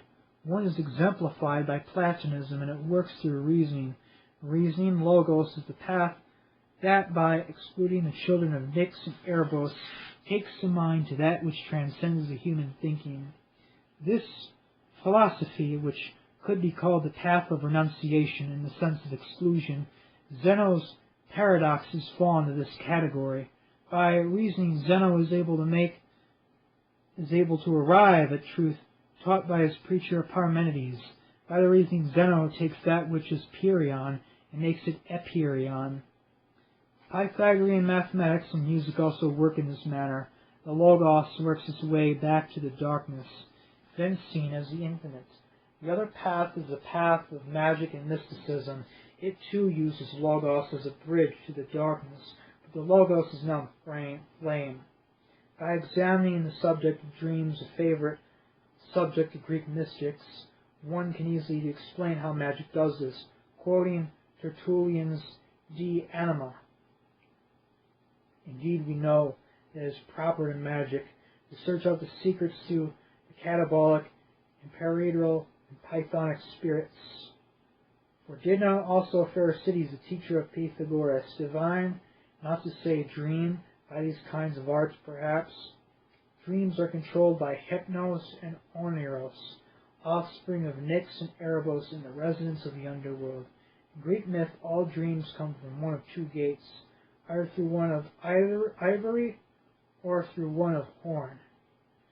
Through the gate of ivory come prophetic dreams, dreams with real meaning, dreams that teach. Through the gate of horn come false, meaningless dreams that can only deceive. Of course, dreams do not come with a label that tells from which gate they came. The dreamer then is faced with great opportunity, but also with great confusion. This results in prophetic riddles, which through metis can transform into the most explosive clarity. Truth and falsehood can be revealed by engaging with chaos and confusion of dreams. The necessities, the approach of magic, the path of embracing, could also be called the path of transformation, or a path of the dark. It is, after all, in Tartaros that the Orphic Pythagorean remembrance takes place. The utterly deceitful nature of dreams and visions is embraced, worked with, and truth unveils itself. Magic is more than dreams and visionary experiences, but the same applies for all initiatory magic. Orphism is mainly a path of embracing, Platonism mainly a path of exclusion, and Pythagoreanism contains both approaches. The mythological creatures that combine Eros and Thanatos were discussed from a magical point of view in the preceding chapter.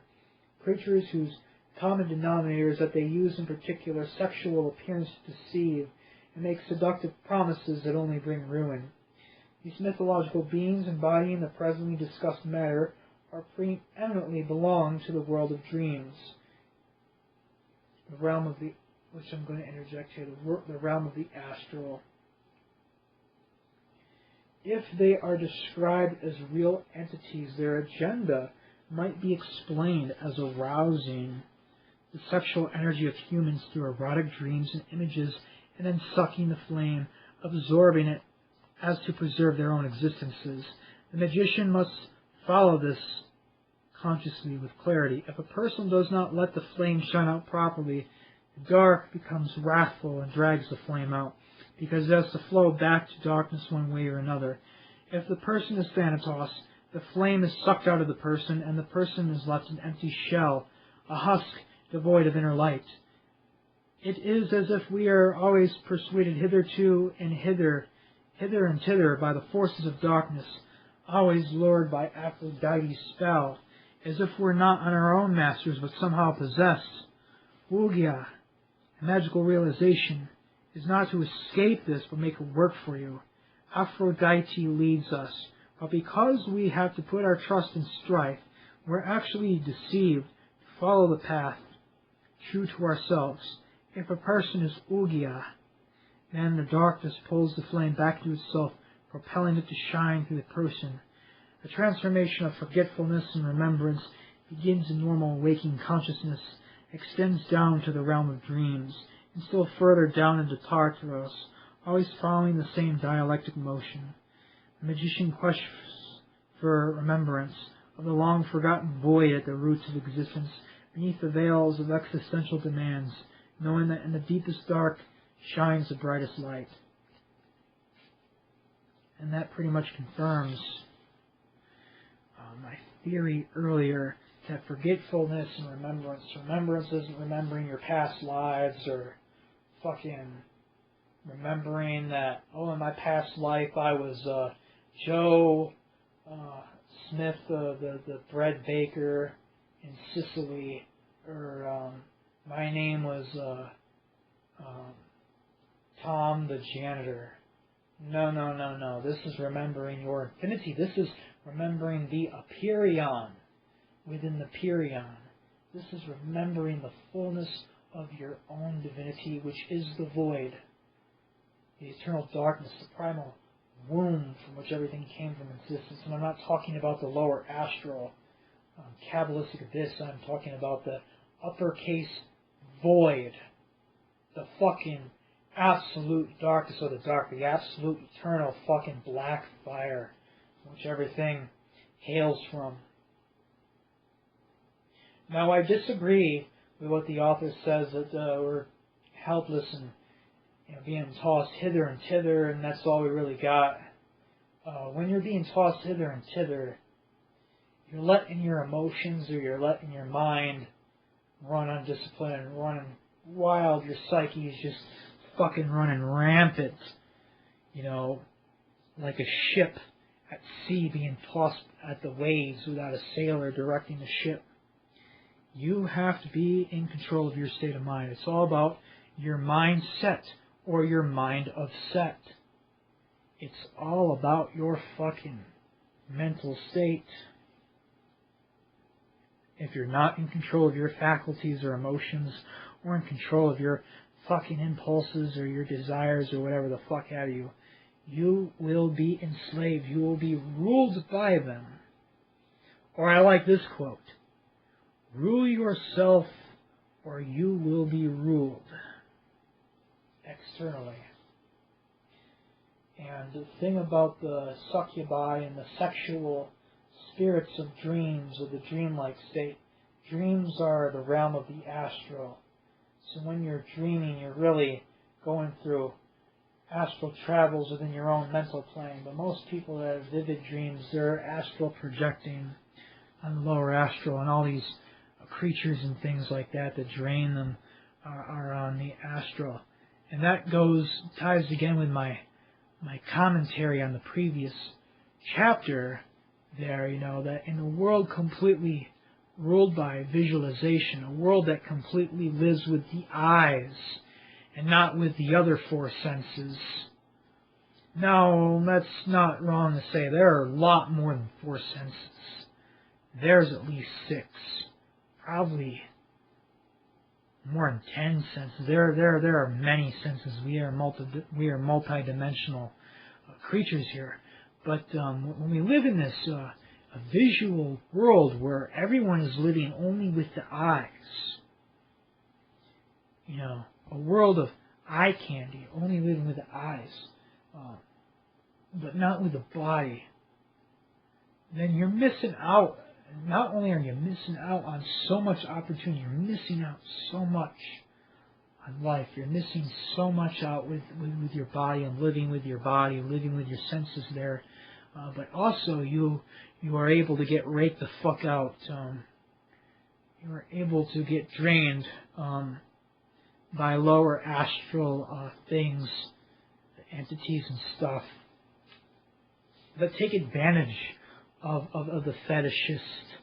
And there's nothing wrong with like fucking, objects or things like that, but the people that it's all like visual, the people that are like the THX 1138, that self-tantalizers, they'll hook themselves up to a masturbation machine while it sucks them off while looking at Cortana, but they'll never actually touch Cortana. They'll never actually touch the hologram or touch the holographic a woman there or anything like that. These are the people there who are getting completely raped out. They're getting completely fed off of by the energy extraction matrix and by the other various entities in the lower astral matrices.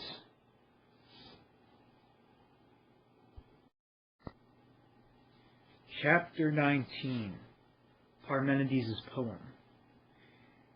In the deepest dark shines the brightest light. Thus ended the last chapter. Few works justify this statement better than Parmenides' famous poem on nature.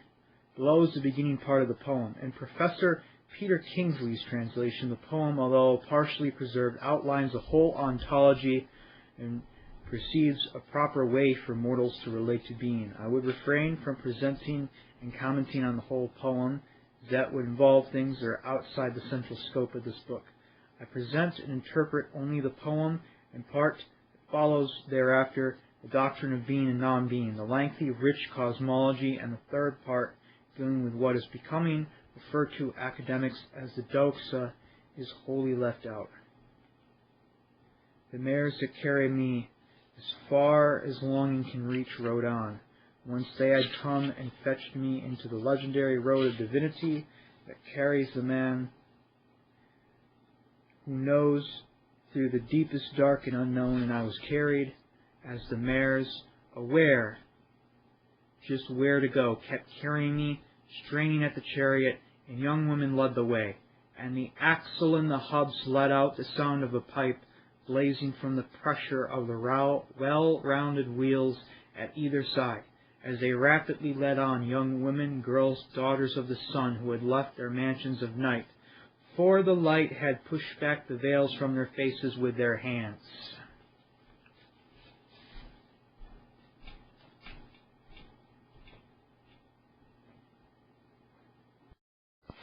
Greek competitors in chariot races preferred mares.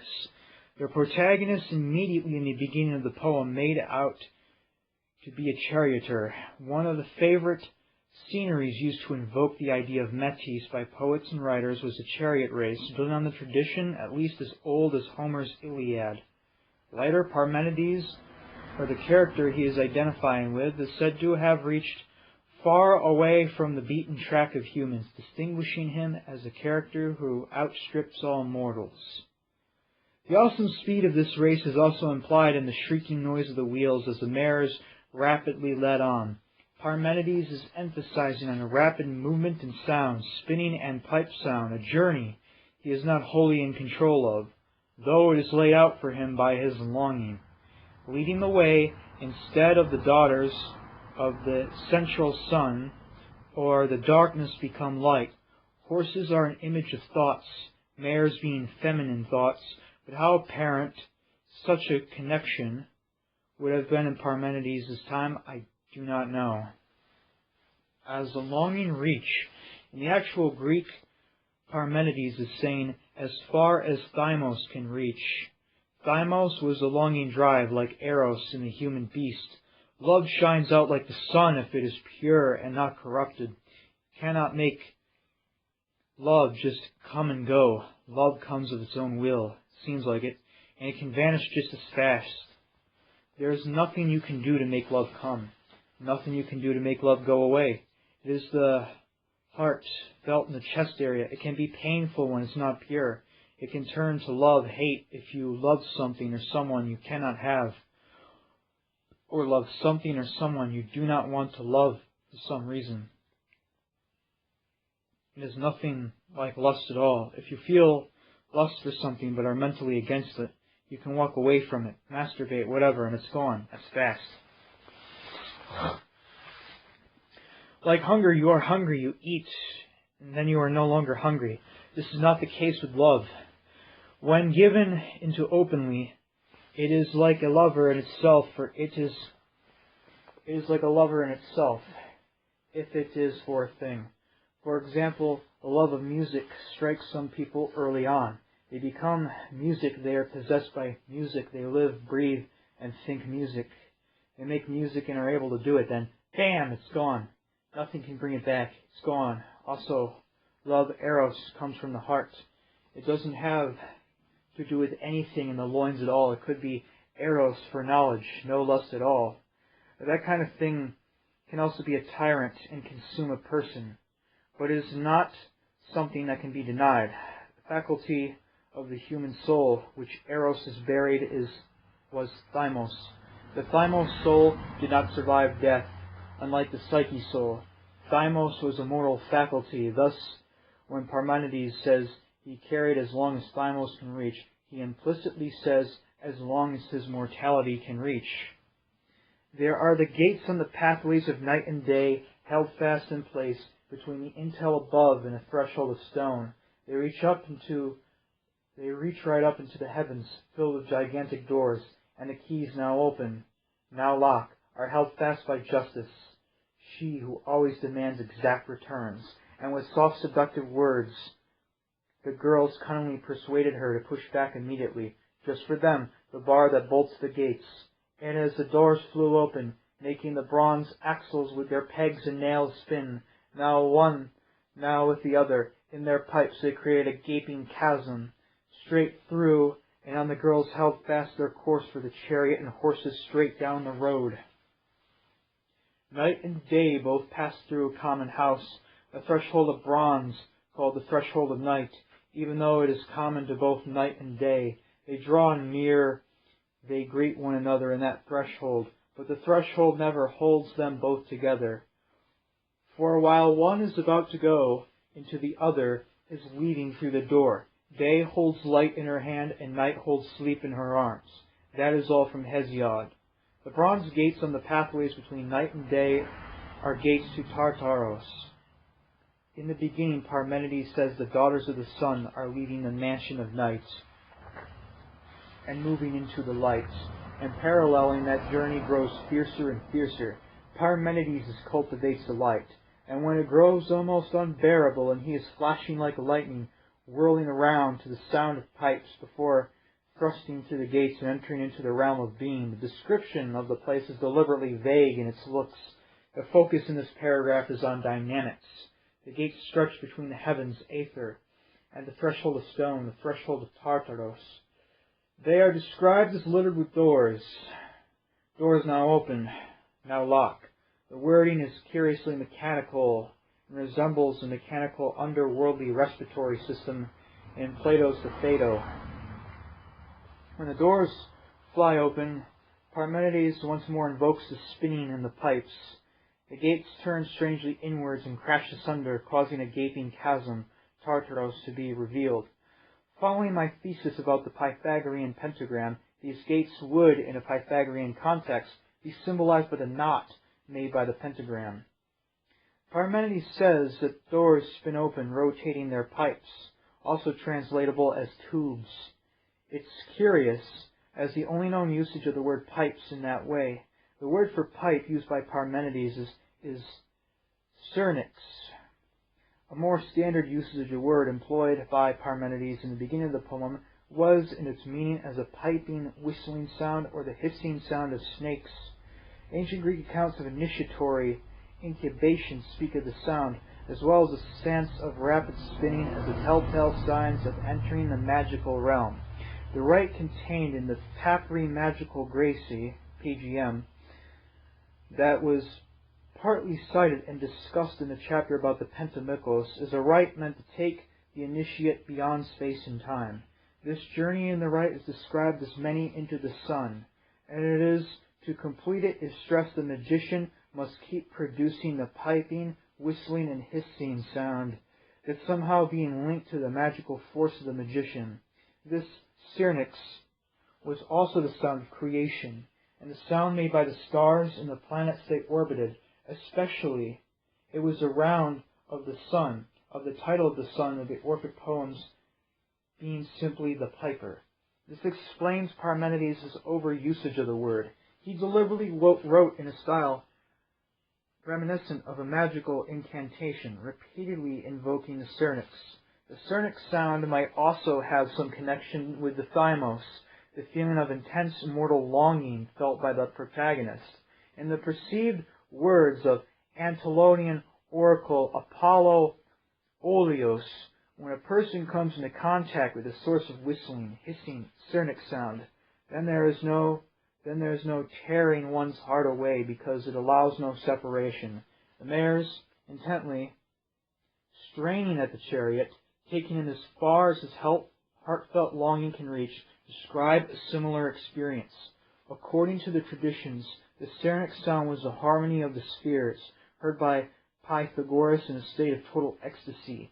Because the associations of the sound, it was regarded as the sound of silence. Silence, or Heschia, is precisely what the Ananias, Parmenides' Pythagorean teacher, was said to have imparted to Parmenides. Heschia was of utmost importance to the Pythagoreans. First of all, in a more mundane sense, it would be Pythagoreans had to keep silent before becoming mathematicoi. Then eventually came the higher form of silence, the mystical attainment.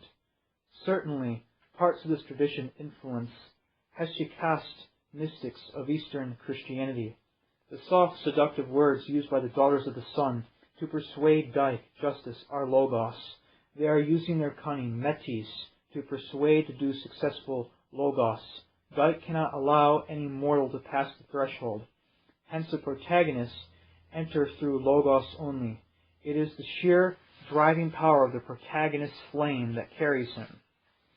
And the goddess welcomed me kindly and took my right hand in hers, and spoke these words as she addressed me. Welcome, young man, partnered by immortal charioteers, reaching our home with the mares that carry you, for it was no hard fate that sent you traveling this road so far away from the beaten track of humans, but righteousness and justice. What's needed for you is to learn all things, both the unshaken heart of pervasive truth and the opinions of mortals, in which there is nothing that can be truthfully trusted at all. But even so, this too you will learn, how beliefs based on appearance ought to be believable as they travel through all there is. Now he stands before an unnamed goddess. Scholars have identified her variously as a daemon, Hecate, and Persephone, and probably some other names. I myself can see the truth in all those identifications, and also in identifying her with Hestia, or Nyx, night. And interjecting here, Supreme Dark Goddess Hecate, she has many names. She is Lilith, she is Nyx, she is Eros, Eris, Tiamat, many, many, many names. Continuing on. But if Parmenides left her without name, I say, because he wanted her to remain unnamed, free from mortal opinion. The goddess greets him as a young man, or kouros, a standard way of referring to initiates in Parmenides' time. He appears before her as a Dioskiri, a boy devoted to the goddess. He is a young traveler, a wanderer, and in many ways an innocent fool. The goddess is careful to let us know that the young man has been carried before by her immortal charioteers. Purely mortal faculties cannot go here. She further says that no hard fate has brought the kouros before her, implying that it is not because of death that he stands before her. As a dead person, the immortal realm would no longer be forbidden, but it is not because of that he has come there. Further, the goddess says that the protagonist must learn both the pervasive truth given in Part 2 of the poem and the opinions of mortals, Part 3. The opinions of mortals, i.e. the reality of sense perception, are not to be disregarded, because they are perfectly in order in their own realm, the mortal cosmos. The protagonist is a mortal and belongs in that realm. He is a mere visitor in the world of truth and the goddess. He cannot live in anything else in the world of mortal opinions. It was righteousness and justice that brought him before the goddess, and they will bring him back to the world of mortals again. I will do the talking, and it is up to you to carry away my words once you have learned them. That I will tell you, which is roads of inquiry, and which roads alone exist for thinking. Take one route that is, it is not possible to be, is the way of persuasion, for persuasion is truth's attendant. And as for the other that is not, it is not necessary to be. This, I can tell you, is a path from which no news returns. For there is no way you can recognize what is not. There is no traveling that path or tell anything about it. Now the goddess begins to treat the paths of thinking. The actual word translated as thinking is knowing, spelled N-O-E-I-N, no-in. That word is equivocally translated as consciousness or awareness. Interjecting here, that's where we get the no spelled with a K-N-O-W, is from no-in, no-ain. Continuing on. Parmenides then is not really talking about scientific inquiry or logical reasoning, but of something far more foundational, the state of being. When the goddess says, carry my words, she is saying, carry my mythos. What she relates is a mythos, a myth that she begs Parmenides to carry with him. The middle of the poem, then, is the goddess's teaching on eternal being. It is not Parmenides' fancy elaboration of reason. It is a myth that he receives from the goddess. But, as a young man, he has to return to the cosmos of mortal opinion. So the truth handed by the goddess has to be adapted to the world language of mortal opinion. This means that Parmenides' own words of philosophy cannot be truthfully understood, and that he knows it is as inescapable as necessity. Through divine truth, it inevitably becomes tainted as the mortal role it is made to wear. To really know the goddess's truth, studying Parmenides' words won't be enough. It will only lead us so far. The real challenge is to follow Parmenides' journey, to travel like he traveled. There is no other way. And if the poem has paid attention to what it says, journey, there are two paths for humans, one of being and non-being. The path of non-being is described as a path from which no news returns, which is a common Greek expression about anyone whom no news returns was assumed to be dead. What exists for saying and thinking must be, for it exists for it to be, but nothing does not exist. You ponder that. This is the first road of inquiry I hold back from you, but I hold you back as well from one that mortals fabricate, twin heads, knowing nothing. For helplessness in their chest is what steers their wandering minds, as they are carried along in the days, deaf and undistinguishing crowds who reckon that being and non-being are the same but not the same. And for all of them, the route they follow is a path that keeps turning backwards on itself. The path of non-being is impossible because only that which cannot travel it, because only that which is not can travel it. The Kuros would have to unbecome completely, and the goddess does not allow that. But then he is held back from another path as well, one that mortals fabricate for themselves. This scenery of the three roads was typical of the underworld. Nowadays the imagery has been turned into a crossroad, but in ancient Greece there was 3 ways or paths, not 4.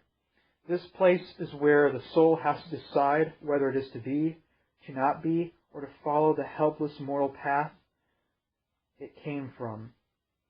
The path fabricated by mortals is not really a path, because it does not lead anywhere. The route is turning backwards on itself.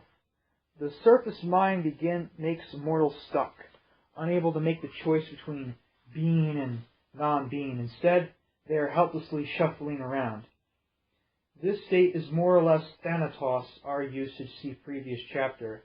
Parmenides is utterly pessimistic. His fellow humans are explained to be helpless ghouls stuck in the underworld.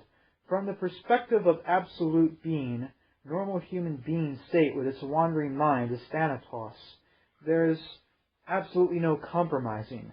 The previous chapter, 8 Cathartic States of Being, noted the same thing, but from the perspective of form, and as such with differences in grades. But if we are to follow Parmenides and journey to complete being, that form perspective must fade into emptiness and succumb to Parmenides' ultimatum, and we must recognize ourselves as helpless prisoners of Aphrodite. This is necessary if we are to die in the sense of leaving all attachments and journey like Parmenides. This is partially why it is important to leave a sense of critical detachment when reading the previous chapter. After introducing the three roads, Parmenides goes on to more ontologically treat being and non-being. This ontology was given some attention in the earlier chapter devoted to Parmenides, and I refrain from further comments. It never was and never will be, because it is now altogether one, holding to itself. For what possible birth of it will you look for? In what way could it have grown? From what? To say or think from what is not is something I won't allow you, because there is no saying or thinking that is not.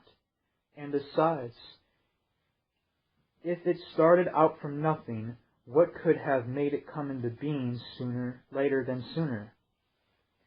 So it must either be completely or not be. Neither will the strength of pervasive proof ever permit anything to come into being out of non-being alongside it. And this is why justice has not allowed freedom for creation or destruction by relaxing her constraining grip. Instead, she holds fast, and a decision in these matters comes down to this is or is not. It has already been decided. The judgment has already been passed as necessary. The second of these paths is to be dismissed as unthinkable and unnameable to be, and really be. And how could it be that being could be at some later time? And how could it be that being could be at some later time? How could it come into being? For if it came to be, it is not. And if at some point intends to be, then again it is not. So it is that creation has to be extinguished, and for destruction there is not a word to be heard.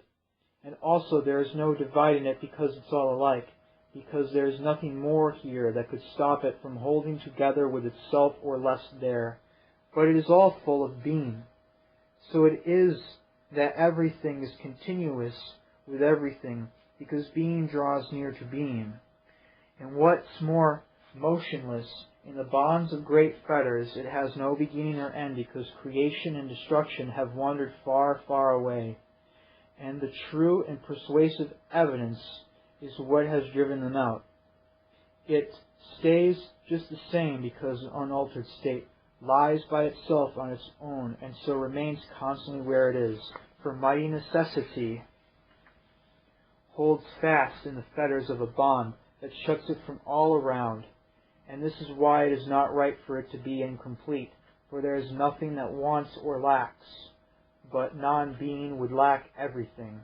Then the goddess ends, and the young man is left to return to his mortal world and perception that goes with it. And the poem goes on to treat cosmology, the shape of the earth, and all else that properly belongs among the mortal opinions and the world of becoming. The goddess never says that the mortal opinions are false or impossible, like the path of non-being. Mortal opinions are just problematic from the goddess's divine epistemological view. Mortal opinions have existential demands that her truth knows nothing about, as it doesn't allow for separation. Mortals know things that the goddess does not know. And that's the irony of creation. From the point of becoming, bound up in duality and distinction, being doesn't exist. And from the point of being, becoming is an unnoticed farce. So, I'd like to read that last paragraph again for you. Then the goddess ends, and the young man is left to return to his mortal world and perception that goes with it. And the poem goes on to treat cosmology, the shape of the earth, and all else that properly belong among the mortal opinions in the world of becoming. The goddess never says that the mortal opinions are false or impossible like the path of non-being. Mortal opinions are just as problematic from the goddess's divine epistemological view. Mortal opinions have existential demands that her truth knows nothing about, as it doesn't allow for separation. Mortals know things that the goddess does not know, and that's the irony of creation. From the point of becoming bound up in duality and distinction, being doesn't exist, and from the point of being, becoming is an unnoticed farce. So what this is basically saying, that within the astral realm, within the Tartarian flame, within the Tartarian void, there is just pure consciousness. It's not differentiated. There's no hot or cold. It's all like the same. And so there are things that the entities and creatures within the void, and goddesses and archetypes within the void, do not know, because they've never incarnated within the physical plane, or they've never had interface with mortals on this plane. Even then, if they've come down to earth or whatever like that, they've had limited understanding of it. So this is divine paradox here. So there are things that only the dead can know. There are things only the formless void can know. And then there are also things that only the living can know that the void doesn't know. So, and the reason why it doesn't know these things is because it doesn't know limitation. It only knows being. It never incarnated. It never came. And even and this is why. So this is why that spirits, like Goetia. This is why daemons, the Greek daemon, daemons, why the daimons and goddesses and things are so interested, are so curious about this earth, and want to have interface with magicians and sorcerers who are willing to pierce the veil, who are willing to temporarily bridge the worlds. This is why in all like mystical religions, angels, demons, and spirits, why they all like to have interface with this world, whether it be through short temporary possession, whether they just for a few moments look through your eyes and ears and experience for a short time, or if they want to take it a step further and reincarnate, take on a life, within this plane. There, just because they know so little, they know little about the mortal world. They know that it's being, they know that it's separate from the void, but the paradox is the void has no distinction. It has no separation within it. So in order to know separation, in order to know this video game called life, this temporary video game where I take possession of a human vehicle, I go into a womb and I come out and I grow up and everything like that, live a life, and I completely forget my divine origin. I'll learn the illusion of separation. I'll learn what it's like to feel separate, to feel like an individual, to feel individuated. But ultimately, it's a farce, because we return back to the infinite. We return back to the absolute, that which is timeless, nameless, formless, without restriction, without restraints, that which is without measures, that which cannot be quantified. And what this is ultimately talking about is your own soul. Your soul is a little piece of Tartaros. Your soul is a little piece of the void. Okay? And this is a very Kabbalistic paragraph as well, as the shattering of the vessels. In Kabbalah, it says that the first being was shattered into a bunch of glass pieces, and these little shards of glass, are trapped in the world of material, are trapped in the world of being, and the goal is to unite these sparks back with the whole. There, unite back with the original being, the original person. That's what's being said here, is that we leave from the void. There, before the void, it's pure consciousness, but it's not the same kind of consciousness as the world of mortals. It's consciousness pure and raw, without distinction. It seems like non-being, but it's not true non-being. Non-being would not even be the void. Non-being would not even be a Gnunga gap. It would be just absolute zilch, you know. It would be zilch. It'd be nothing, you know. But that's the paradox here, is that the void isn't actually nothing. I mean, it's zero, but it's a void that has so full of violence and chaos. It's like the nucleus of a black hole. That's essentially what is being taught here. It's pure, raw, violent, chaotic consciousness without differentiation or extinction. Then we leave from this distinction and we become distinct for a short time. And this distinction is important because we can learn a lot of important, valuable lessons and master this shit here. Ultimately, if these things from the void, like entities, they want the full knowledge, they want knowledge, they want to know things that what we know that they don't know, they're going to have to choose to incarnate here to get the full, distinct, earthly experience of the limited realm.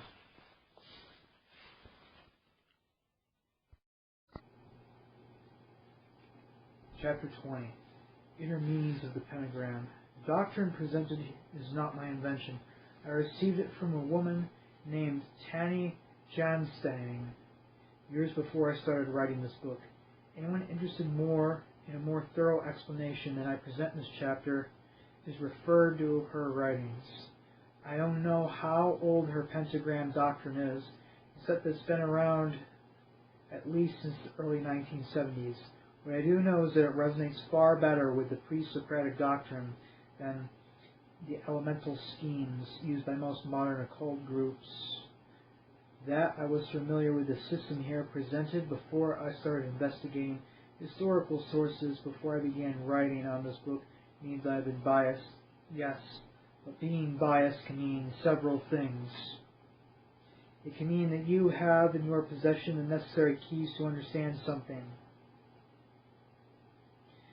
However, this chapter is not intended to be historical, so keep that in mind.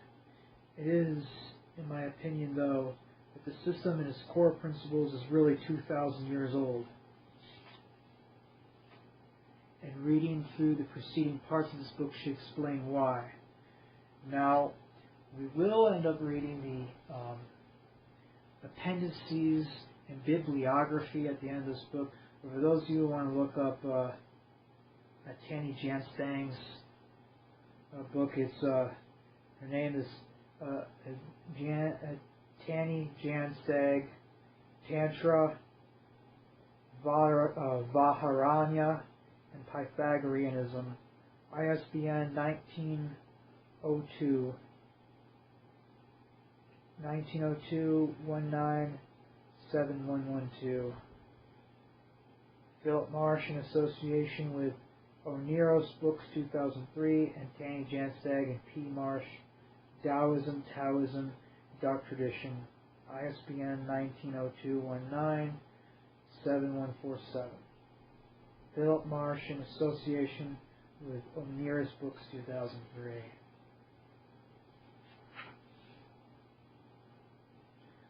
I don't think there is any way we will ever know the facts surrounding this. I can only claim I have been truthful. At the very least, it should be obvious that Mrs. Janstang, or whoever shaped the system presented here, had a very initiated perspective on Pythagorean doctrine. And, as was seen in the earlier parts of this book, the Pythagoreans, after Pythagoras, were very much at ease with developing personal angles on the tradition they adhere to. So no matter if this is not what Pythagoras taught, it is still every bit Pythagorean. There is the infinite, the apeiron. It can be intuited as transcendent or as immanent infused. And both the transcendent and immanent aspects can in turn be intuited as passive or as active, though words do not suffice. There are mere pointers. In the words of the anonymous Hellenic magician, quoted in the chapter Metis, Logos, Eros, and Catharsis, I call upon you, author of all creation, who spread your own wings over the whole world, you, the unapproachable and immeasurable, who breathed into every soul life-giving reason, who fitted all things together by your power, firstborn, founder of the universe, golden winged, whose light is darkness, who shroud reasonable thoughts and breathe forth dark frenzy, clandestine one, who secretly inhabit every soul. You engender an unseen fire as you carry off every living thing without growing weary of torturing it, rather having pleasure delighted in pain from the time when the world came into being. You also come and bring pain who are sometimes reasonable, sometimes irrational, because of whom men dare beyond what is fitting and take refuge in your light which is darkness, most headstrong, lawless, implacable, inexorable, invisible, bodiless, generator of frenzy, archer, torch carrier, master of all living sensation and everything clandestine, dispenser of forgetfulness, creator of silence, through whom the light and to whom the light travels, infantile when you have been engendered within the heart, wisest when you have succeeded, I call upon you. Transcendent aspect is unapproachable and unmeasurable. The transcendent aspect is pure darkness, intuitive as passive. The darkness is the great void, and none, non-being, intuited as active it is, the one being, the infinite bosom of creation. The immanent and infused passive aspect is shown by the idea of matter, seems to make things in the cosmos seem real. Yet when you look at matter, you see something that is being acted upon, something essentially empty. Question, act upon by what? Answer, the darkness, or the one darkness being, but now as darkness in the form of infused soul. The immanent, infused, and active part is also the infused soul, but now it looks light and is eros or pan, protagones, etc. This has no qualities, the way what sensorial has, but it brings about alteration in everything that exists to different degrees, and we say that it is through this light that we experience the sensorial, master of all living sensation. This light comes from the passive infused darkness being, and burns only to return to it, the one darkness being the creator of silence, through whom the light and to whom light travels. This light is the becoming of existence, yet the infused soul is unchanging, because it is in truth the void, and it is the same breath in all living things, to N to Pan, the one, the all. The dark light breathes into every soul life-giving reason, but yet it is also the dispenser of forgetfulness, and the one who breathes forth dark frenzy. Though a world apart, there is an intimate connection between the insatiable wanting of Thanatos and the infinite longing and passion of Zoos, Eros, the longing and carrying Parmenides. Thanatos is a brother of Hypnos, sleep and dreams, all figures of forgetfulness. The ambitions and wantings of forgetfulness are in vain, and an endless source of confusion and pain.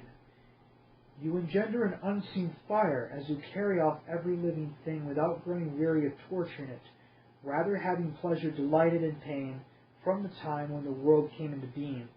Yet, if you travel with this force, which mindlessly carries us hither and thither, you have logic, reason, and enlightenment, inherent at all times, for the most part, joy.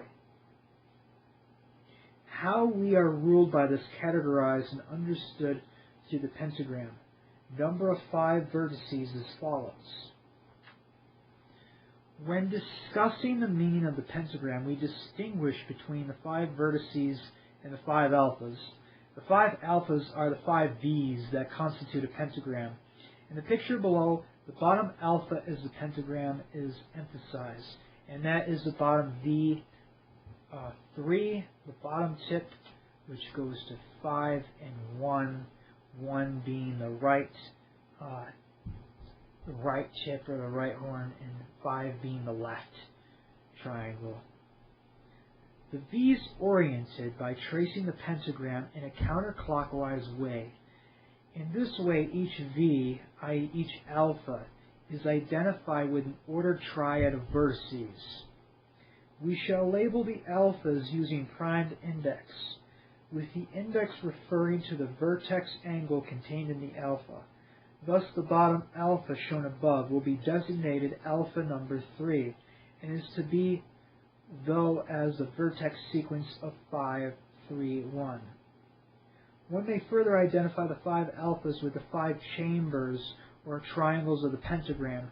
We show this identification in the following picture. And same thing, just like earlier when I described this, the 5 tips of the pentagram, now the numbers are inside the triangles.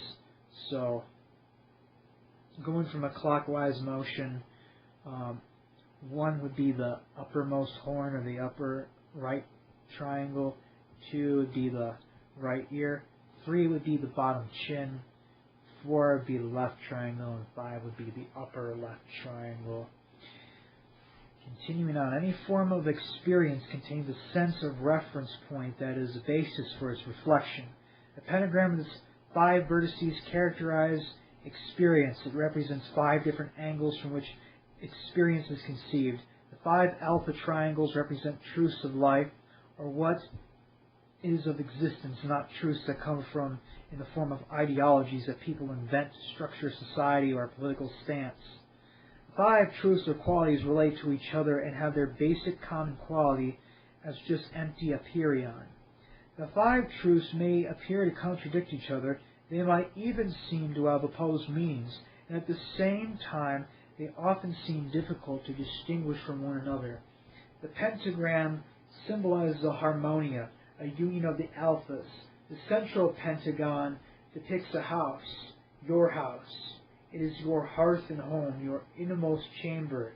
It is your being state and becoming state, both ousia and ousia. The house forms the union of the 5 alphas. Being is appreciated, seen, and expressed very differently by someone who is utterly thanatos and acathartic, compared to someone who is not. In the pentagram system, this is formulated by giving each of the 5 truths 2 sides, one hellish side that applies to thanatos, and one free-spirited and beautiful side that applies to ougia. For someone who is thanatos, angles are metaphorically seen from the outside of the house, outside of the pentagram, and the terrible aspects of the truths apply.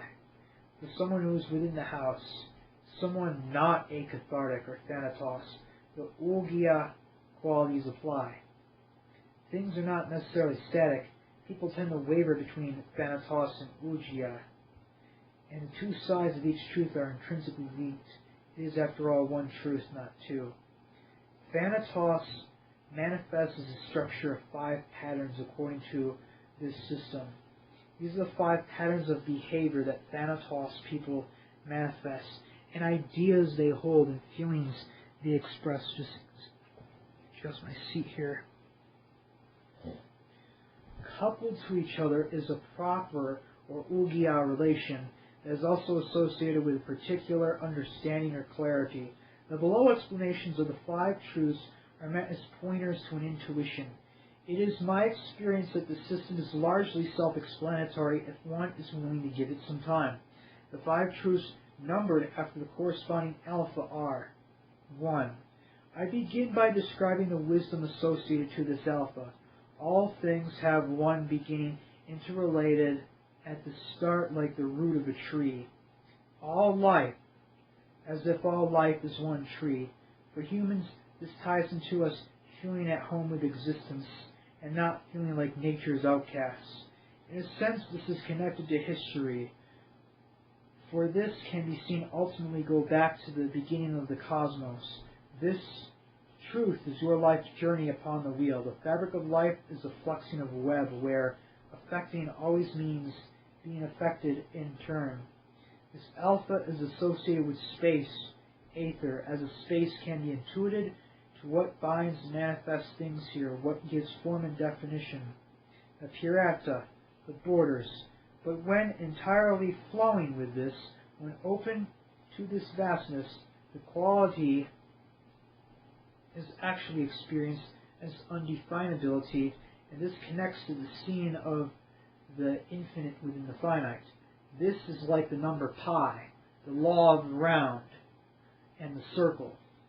Going against this truth is kind of retreat from the full texture of life. When the person retreats into a self-made corner of numbness, a low energy, depression, and indifference, Thanatos' quality of wisdom is distorted clarity. In their depression, Thanatos people feel completely circumscribed in their being and freedom. There's no use doing anything. They say to themselves, the person becomes stiff, inflexible, and dull. Esotericists, monks, etc. often risk falling into this, deceived by their contemplative life. They withdraw and become mere robots of their teaching. It is as if a lid completely inhibits their ability to just be present with who, what, and where they are. It is as if they are in another space. Of course, people in some totalitarian nations and people in prison might also be made to feel this way. What needs to be understood is that Thanatos and acathartic people feel this way when there is nothing external impeding their lives and feelings. The truth is named Hepopteros Dres, which means winged oak. The same word, Hepopteros, is often used to describe Eros as winged. The winged oak is the tree life, and the truth of this alpha is to be under the wing of the oak, to be a spring on the life tree. The associated element is space, aether. 2. No two things become the same, even if similar, as they are pushed forward into becoming, not even identical twins or clones, yet they are still interrelated. To think not is to upset the balance. As such, all different things have a place or way proper to themselves, all things in their proper natural place. This is justice. But not only is one thing not the same as another, all things change through time. The wisdom of this uniqueness means, for humans, accepting what you are, accepting your boundaries. The Thanatos quality typically involves believing you are something entirely self-made. This easily leads to strife ethic and self-improvement pipe dreams. Please note that we refer to the pipe dream form of self-improvement. Realistic self-improvement, getting an education and improving a skill you naturally have, etc., is not the issue here. This truth can be like a judge. You are either yourself or you will revel in non-being. Wannabe could be read as meaning, I do not want to be me because myself is non-being. Either you have a self or you have no selfhood at all. Feelings of inferiority and self-loathing are often compensated for by a tendency to hoard material possessions, titles, diplomas, etc., things that have an imagined ability to prove personal worth. Another common resort is to boss people around. However, you can live luxuriously, have plastic surgery, etc., without breaking this truth. It is completely inner, like all these truths. Breaching another person's boundaries, clinging to a person as if stealing life or wanting to be that person instead of yourself, is also going against this truth. Clinging in this way is also a severe violation of Alpha 1. But if you accept your boundaries and flow with them and have no self-consciousness, do not think about it, do not feel as if there is a problem, then the boundaries are not felt to be solid, imposing boundaries at all. The name for this truth is Dikoi Sign, spelled Dikiosyne, Dikiosyne. The associated element is earth. 3. The root of the Apeiron dark in nature causes an ever-changing, never the same difference even within the same thing. Is that thing in all things flow forward, never backward and never stopping. The root is independent from and outside all other things that exist. It is intuited as something just behind the present or just beneath the surface of the phenomenon. The apeiron itself is never changing, it is one. The result of this can be seen as the time arrow itself. It is outside and it is pushing or propelling all things forward. This thing itself is permanent and unmoving. Humans have to let go into the flow caused by this. If they do, it is a dance of impermanence, of becoming. You have to face this to fall back into this flow, because it is the source and wellspring of your flame, the Logos. When doing this, a mirror-like or void-like and unperturbed wisdom has room to arise. It becomes possible to relax your mind into the silence in the depth of the mind, and your being can connect to the root. The Thanatos quality arises when you battle the flow and battle the root. Battling this is a battle you cannot win. You have to journey, let go, give in. Putting on a straitjacket only lasts so long before it makes you lose yourself. Losing yourself is what happens eventually if you set your will against any of these truths.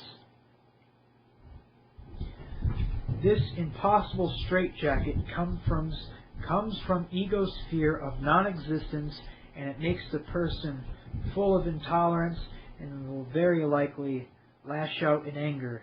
This anger is the mind's idea of revenge. It is often cold, crispy, calculated, and cruel, directed against animals and children, directed against those that are weaker and are free in nature, those that remind ego of its own acatharsis. For men that break this truth, cruelty against women, especially sexual cruelty, is a common manifestation. Many try to run from their inmost selves, from the silence and the depth of their minds, from feelings and urges, so they try to live as ego only. Doing this, they will seem to be following their urges, but these urges are mere wantings, false ego constructs. I need this, I need that, and this, etc., that only serve to keep the person from the real urge, the eros light. This leads to ruin, Thanatos. The name for this truth is zoos, which means biological, or bios logos. The light and law of the uninhabited participation in being. The associated element is water. 4. The apeiron force. This flow inside of all things permeating them and motivating them to become, to change.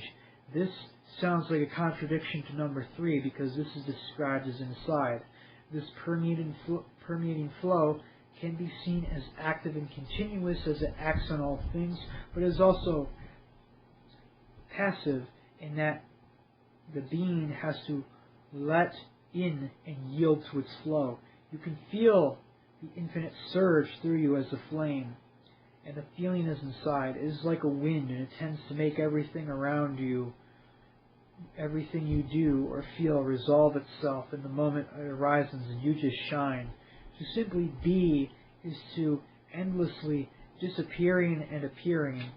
You, or your psyche soul, are being breathed in and out of the windy Tartaros, apart from being associated with having one's inner flow. In order, this is associated with the intuition that what is in you is also in everything else, because the breath is one. Turning against this inner flow and breath, bracing yourself against it, causes it to be stifled. Not only does it have to breathe to fire, it also has to fire in order. Otherwise, health is lost, and you eventually lose all these truths. To not allow things to change, most of all, to not allow yourself to be discontinuous, is to go against this truth, and it creates especially a kind of paranoia and scattered attention. You will be as if walking on eggshells, unable to relax. Your awareness will become split up between a million things. You might try to read, listen to music, and watch a TV all at the same time, not doing any of those things well. The mind is trying to be continuously occupied, noisy. Other people will be seen as threats to your identity. You will feel You have to know what everyone is up to. You will become touchy and jumpy. To simply be becomes terribly stressful. The name for this truth is psyche, a word referring to the individual yet immortal soul. The associated element is air. Innocence is a word, so is physis, nature. Okay, 5. Innocence is a word, so is physis, nature. But English ruins the meaning. The Greeks used physis to refer to all that is insofar as it is. Today we translate this word as nature from the Latin nasci, to be born. The original Greek word, however, comes from phying, hatching or opening out, which is also the root of the word thyein esthai, to enlighten, to shed light on. Nature, according to what the Greek word states, is the whole of that which shows itself to us. The it is close to what this truth refers to. All things have an it is, or an I am. Living things are born into this being. They are. Every I am is unique, one of a kind, a one-time event or occurrence. Not only that, but the individual I am is not the same I am as it was moments ago. E.g., you are a zygote, child, or an adult. Are you a zygote, child, or an adult? To harm one is to harm all. To harm one is to hurt the self. Refer to alpha, number 1. Physis is being inside time. If this truth is followed into the atemporal realm, every it is loses its separateness, and all become one inseparable. It is beingness. We are all separate and not separate, both at the same time, individual and all connected at the same time. To stifle this truth introduces a feeling of loneliness, a sort of skewed conception of our own individuality. This happens when you pit your ego against the rest of creation. This separation leaves you with the feeling that nothing ever touches, and further, this pollutes your appreciation of your experiences because it turns everything to a kind of consumerism, not met in economics per se. The consumerism taints all experiences. Friends and partners are there in order to soothe your loneliness. Your hobbies serve the purpose of proving to yourself that you are connected to something external, etc. This makes the mind prone to fantasies, often a romantic or sexual type. Consumption and addiction to pornography is likely a manifestation of this or heavily linked to it. Losing this truth, stifling and barring your heart, robs every moment of its purity and innocence and sentences you to misery. Innocence is like an outer manifestation of having this principle inwards. It is connected to your heart, or purity of heart, something others tend to feel as a purity of intent. The ability to enjoy without the need to possess. This alpha is associated above all the others with creator, specifically, as above all others is associated with creator, specifically creator as the open gate, and innocence being the key holder. Innocence can also protect an otherwise acathartic person.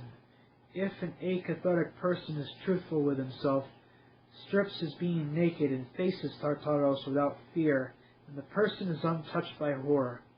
This does not necessarily heal the acatharsis, and if the acatharsis is severe, the person is likely to turn against this salvaging innocence. The name for this truth is physis, and is associated with fire, fiery heart, and the fires of crater. At this point, the medium of birth or coming into being. From now on, we shall refer to the alphas using our Pythagorean names and not by using primed indices. Okay. Pentagram again.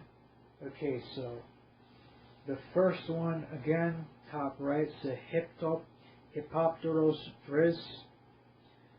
The right triangle is Dipoi sign. bottom triangle 3 is Zoos, 4, the left one is Psyche, and 5, the upper left one is Physis. Linked to innocence and crater is the symbol of a grail or cup. Crater in Greek refer both to a crater and to the bowls or cups used for mixing water and wine. The mixing of water and wine in the crater is not just an old custom to save wine and disinfect water. It also has a poetic, esoteric interpretation that is very much linked to Crater as a chasm in Tartaros. The common idea of the Grail in Western occultism is that it is a vessel of ambrosia, the liquid the initiate is expected to drink, but also something he has to throw himself into as to become a true adept. The water in the mixing bowl is the waters of life, and the wine is the blood of the adept himself. The wine is also fire, making this fiery water, or corrosive water of disillusion found in alchemy. The idea is that the initiate must slay himself, his ego, not literally himself, or offer himself up completely, have no ego in order to complete the quest for attainment. The drinking from the Grail is like a form of Eucharist, and just like Crater, is a place where truth is tested.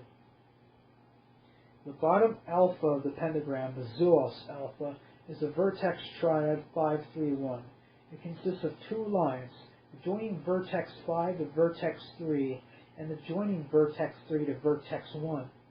These two lines can be seen to tell the story of birth, life, death, or birth becoming the place of being, or Physis Zoos, the realm of Uranon. The 5-3 line describes birth and how the flame comes out from the Mycos crater and gets rooted. The 3-1 line describes how the light shines out, it's going back into and through the stillness, revealing Arc as Aperion.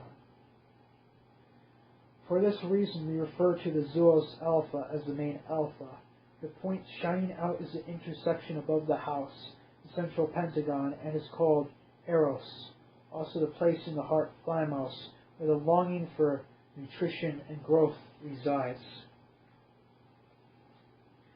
The line connecting vertex number 2 to vertex number 5, individual dike joined to Physis, represents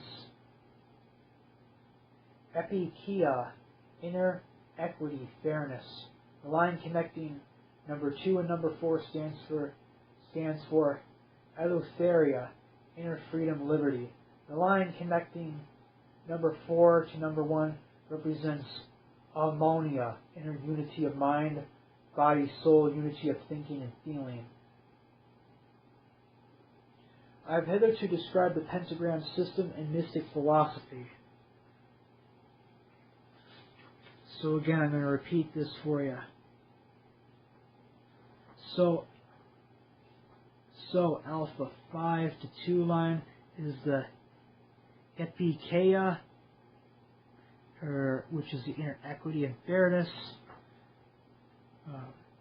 Alpha 4 to alpha 2 is eleutheria, inner freedom and liberty. And alpha 4 back to alpha 1 is harmonia, which is the unity of mind, body, spirit. Or so you feel, so you think, so you act, for those of you who are Mark Passio fans. Continuing on. I have hitherto described the pentagram as a mystic philosophy. The full magical description that is relevant when doing magic or yogas involves the vertex points. I shall give brief indication, the merest outline of the system. When doing magic of this kind, darkness manifests as forces, one might even say entities. The darkness is seen as a five-fold force, with each vertex of the pentagram representing a force. The forces are named according to the picture below. As explained below, each alpha truth is considered to be a tripartite, as an ordered triad of vertices. Those are the 5 inner truths. However, the forces of the vertices are called defenders, and these are not tripartite. They are singular. They are the 5 defenders. They defend the inner principles represented by the alphas by destroying the beings e.g. people responsible for the violation. We generally stick to using the pentamikos names. The dactyl names may be used at times, but only when these forces are considered good or as initiating. The defenders defend their respective alpha truth principle and element. Uranon is the defender of Hippopteros trees and the aether element. Karlehol is the defender of Dicosine and the earth element. Ophianus is the defender of Zoolos and the water element. Echinida is the defender of Psyche and the air element. Chthoniae is the defender of Physis and the fire element. When a person violates an alpha principle, all three defenders corresponding to the three vertices of that alpha get involved. Remember, we are considering each alpha as an ordered triad of vertices. When a person turns his inner will against an alpha, that person spiritually violates the truth of that alpha, but physically, meaning in terms of what can be seen in an outer way. The person violates the element of each successive alpha, tracing the pentagram sinisterly. By spiritually vibrating Hippopteros dries, you physically violate the air. By spiritually violating Dicosine, you physically violate the fire. By spiritually violating Zoos, you physically violate the aether. By spiritually violating Psyche, you physically violate earth. By spiritually violating Physis, you physically violate the water. All this has a complete meaning only in terms of logic. For example, if you violate Zoos, your light or flame, then we say that you physically violate the aether. By the aether, we here present in context mean your ring globe is like a balloon filled with your infused soul. By violating Zoos, you magically, metaphorically burst the balloon and become a husk devoid of light, Thanatos. The elements are not referring to the everyday objects called space, earth, water, air, fire, nor are they referring to Aristotelian, Hippocratic, or Platonic elements. Our elements are code word referring to physical objects, processes, or sensations that relate to your body in some way. The force of the first vertex in the vertex triad of an alpha is called the pushing force, or the pushing principle of the alpha. The force of the second vertex in the triad is called the spiritual defender of the alpha, and the force of the third vertex in the triad is called the physical defender of the alpha. For example, the pushing principle of the Zoos alpha is Chthoniae, the spiritual defender is Ophianus, and the physical defender is Uranon. When a person violates an alpha, the spiritual defender will destroy the spiritual violation, and the physical defender will destroy the physical violation. For example, if you violate Zoos, then Ophianus will physically destroy, while Uranon will physically destroy the violation of aether. Ophianus will spiritually destroy that violation, while Uranon, or Uranus, will physically destroy the violation of aether. When we say the defenders act as physical defenders and destroy physically, it does not automatically imply they are here physically. They go to and fro at the boundaries of existence, as in the Furies are at your throat, yet you see them not. They are not in the space you are in. From the magical point of view, the alpha truths are, insofar as these can be said, exist objectively, the triadic interplay of defenders.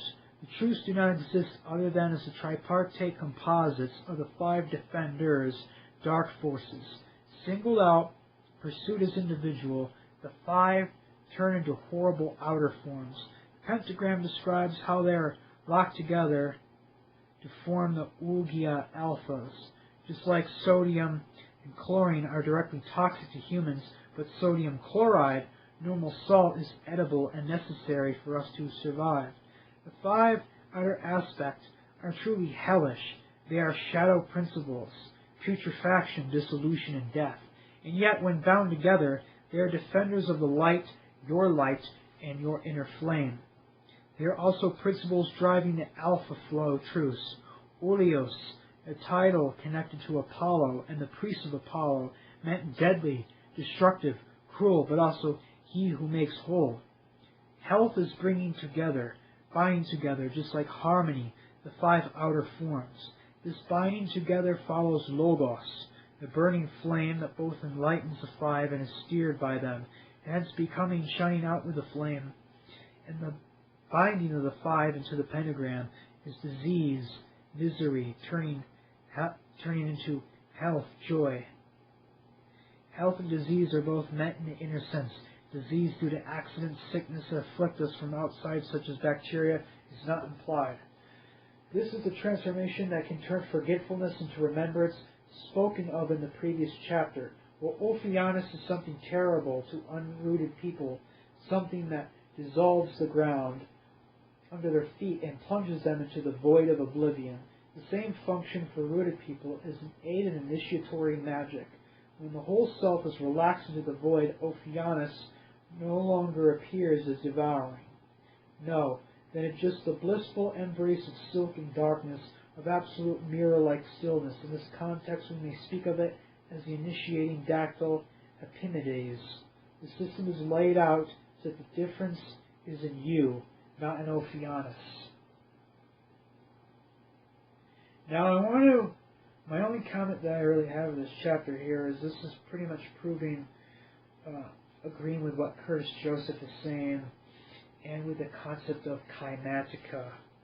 There's a good documentary called Kymatica, spelled Kymit,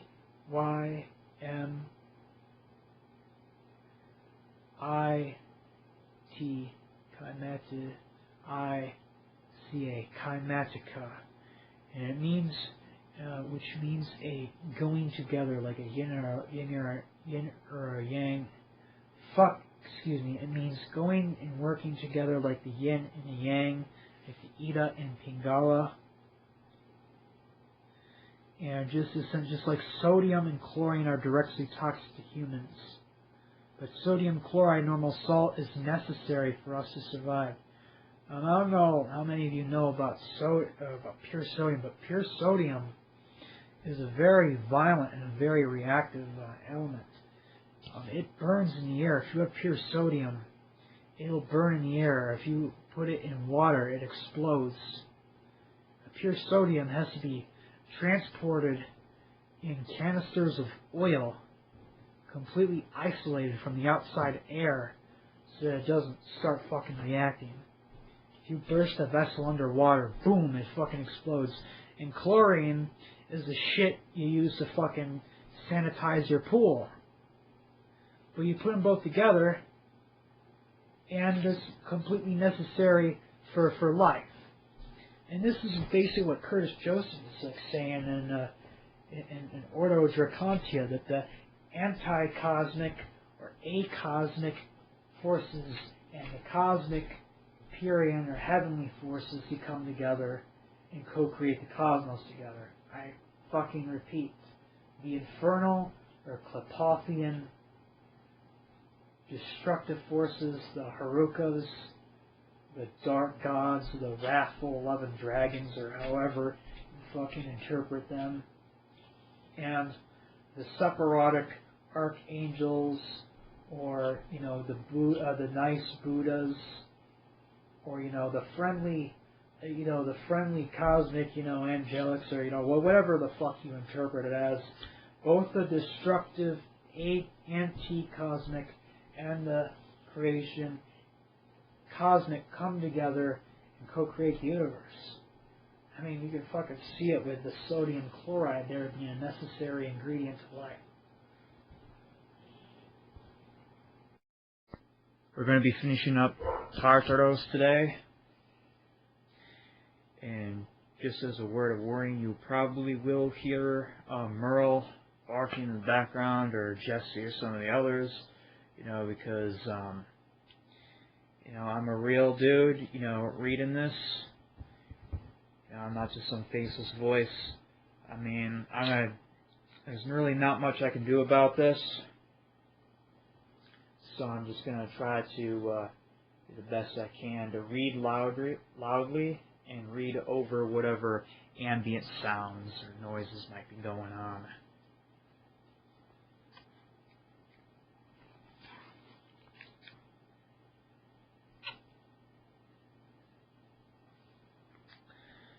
Chapter 21, A Ceremony.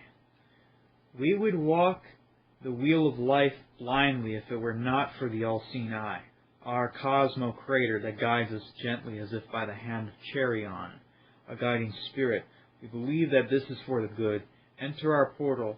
Listen to all that you hear, as this initiation is a symbol of the wheel of life that you are about to embark upon. Have you come because it is your will? May Aces Iedas be the guiding spirit to your physis, the knowledge of your own nature, and may Thonie protect against all that would try to destroy your innocence of heart. For all those who would aspire to do this would murder your heart with malice and cause it to close and separate in pain due to the self-loathing and desperate isolation of their own non-being. May Heracles be the guiding spirit to your Hippopteros Stris, the roots of your own being from the foundations of the cosmos, and may Uranum protect against all that would try to sever you from the weave of fate. For all those who would aspire to do this are torn out from the fabric of life, dwelling instead in the space of the dead, and do envy your station amongst the living. May Josias be your guiding spirit to your psyche, your peaceful interstate of being. May Echnidia protect against all that would disturb your inner peace. For all those who would aspire to do this have no inner peace within themselves and fear your security. May Paeonius be the guiding spirit to your Dicosine, your inner boundaries, the inner justice you are born into, and may Cardaho protect against all that would try to breach your inner boundaries. For all those who would aspire to do this, do so in order to cling to your life's force, and do so because they have none of their own and envy yours. May Epitomes be the guiding spirit to your Zeus Eros, the root of your own inner flame and an open heart, and may Ophions protect against all that would try to take this flame from you, or cause you to repress the inner flame. For all those who would aspire to do this, do so in order to cripple your inner being, because they dwell in non-being. Let there be an invisible and unbridgeable gulf, a gate where those without cannot pass, a wall which separates non-being from you who have being. The boundless darkness is being itself, the light is the becoming. Together they are Pantocrator. Flow onward onto the wheel of life, and realize your potentialities. Be true to yourself in all things, and walk the wheel of life without fear of inner things. Be with an open heart to what is. Do not get attached to what is not. Our pentagram is a glyph which means being. Our golden chain is lengthened in unity, equity, and with liberty. The stronger the chain is, the longer we can hold.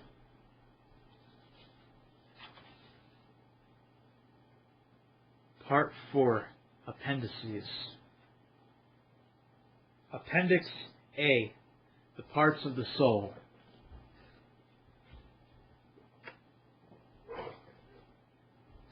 This appendix attempts to show that the pre-Socratic Pythagoreans were interested in the physiognomy of the soul, and have developed systems resembling the Eastern doctrines about chakras.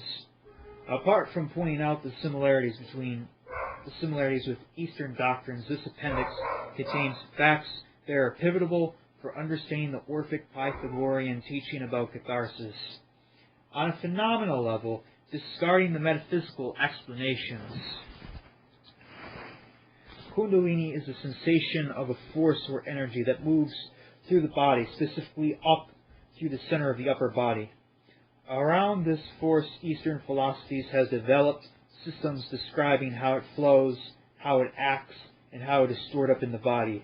Different yoga systems, but also disciplines like Qigong and acupuncture.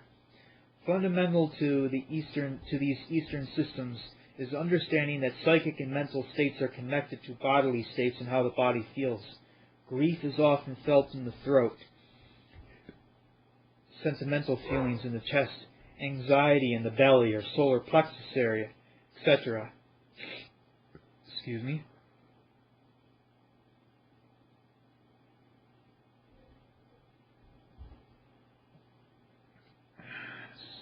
Starting to get hiccups there. So basically, yeah, when you feel sad or like, you know, like you feel sad or like something isn't going your way and like you're starting to like tear up, you get that knot in your throat. Same way when you feel anxiety, when you feel fear, you feel it in your stomach. That's your energy centers. That's your energy centers like reacting to the situation. Continuing on.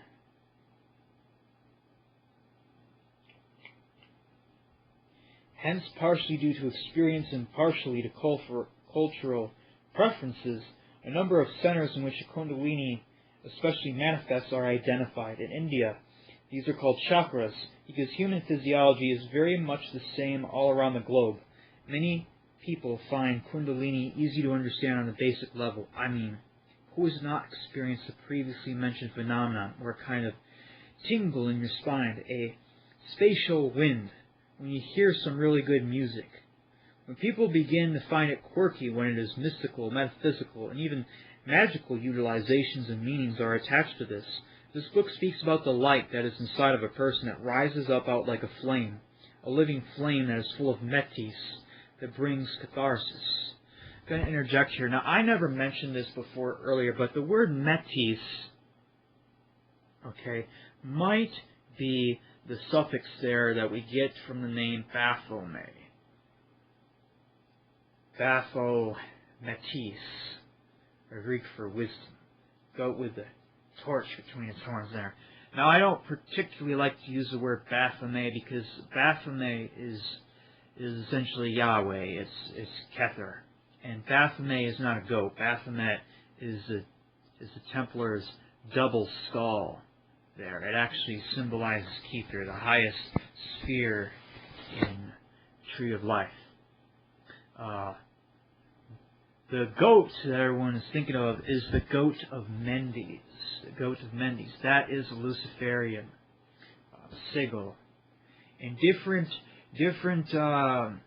spirits are represented by the goat of Mendes there.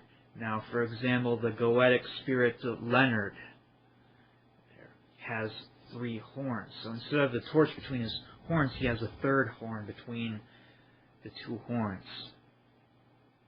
Also, the goat has been attributed to Azazel, leader of the Nephilim, the fallen watchers. Goats, in the primal craft tradition, is the horns of Tamael, which is the highest sphere on the Tree of Wisdom, or the Sitra Achra. The horns of Tamael. Lucifer, in his most primal manifestation as a Sabbath Lord, appears as the goat of Mendes. And there is a rich sacrificial ritual within the book Altar of Sacrifice by Mark Smith called the Horns of Tamael. And also, Belial and Lucifer are very close and very interrelated, so one or the other often appear in manifestation taking each other's roles. So the goat of Mendes could be Lucifer, or it could be Belial in his Lord of the Forest manifestation. But the goat of Mendes there is a Promethean kind of goat, bringing wisdom, gnosis. It's also where we get Rider Waite's illustration of the devil, the Christian devil tarot card, pointing the torch downwards to represent Thanatos and death. Well, that's the dark side of the goat of Mendes. That's the inverted goat of Mendes. The goat with the torch between its horns represents enlightenment and wisdom. And Eliphas Levi did not draw Baphomet, did not draw the goat of Mendes. He actually stole that image from Arthur Edward Waite. Now, before Arthur Edward Waite, there were older tarot cards in the Middle Ages that showed basically a goat of Mendes, a devil with the horns or antlers and holding a torch pointing downwards. So Levi has no claim to it. Continuing on. Lost my place here. A living flame that is full of metis that brings catharsis. This force was also associated with the hissing, whistling, piping sound, the sound of snakes. See chapter Parmenides' poem. This is precisely like the Eastern traditions about the Kundalini, but from the mystical, metaphysical, and magical perspective. In other words, the quirky part. The actual phenomenal, practical basis, the feeling of this light within your body, has been almost entirely discarded so far in this book. This appendix focuses on the phenomenal aspects of the ancient Greek flame that shows that the ancient Greeks thought about the flame of catharsis much the same way the Eastern Tantrics relate to their system of chakras. The appendix is not about a supposed Western form of yoga, though. Its goal is only to relate the Western light to the Eastern light. The most well-known Indian system, the Kundalini, travels up the psychic nerve. Indian word for nerve here is nadi, that goes up through the center of the body, paralleling in the spinal column. This nerve is the chief or median nerve, the Sushma Nadi, by which connected through the lesser nadis, a psychic nerve center is called the chakras. The Kundalini force lies dormant at the base of the Sushma, close to the base of the spine, and the root chakra called the Muladhara. In pictures, the chakras are represented by lotuses, and their activation is allegorically likened to flowering. The normal goal of the yoga practitioner is to awaken the Kundalini at the root chakra and raise it through the Sushma and the chakras. Then, thrusting up through the body and out through the head, the opening of the crown chakra, the Saharasa, the thousand-petaled lotus. I'm going to interject here. In spiritual Satanism, Satan and his demons there, a lot of like goat-faced demons there, it's actually a spiritual symbol for the crown chakra is symbolized by the goat or the ram's head.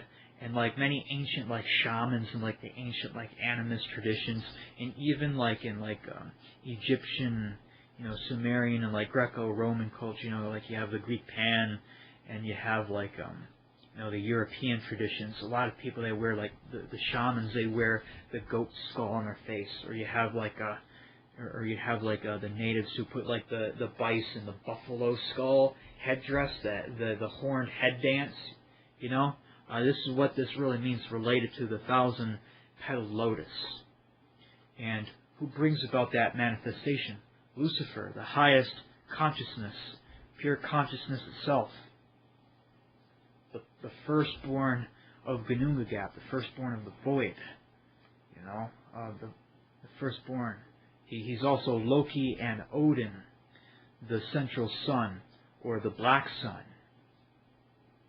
And he brings about the rising of your serpent. He brings consciousness and knowledge. He brings Kepler. He's also Set.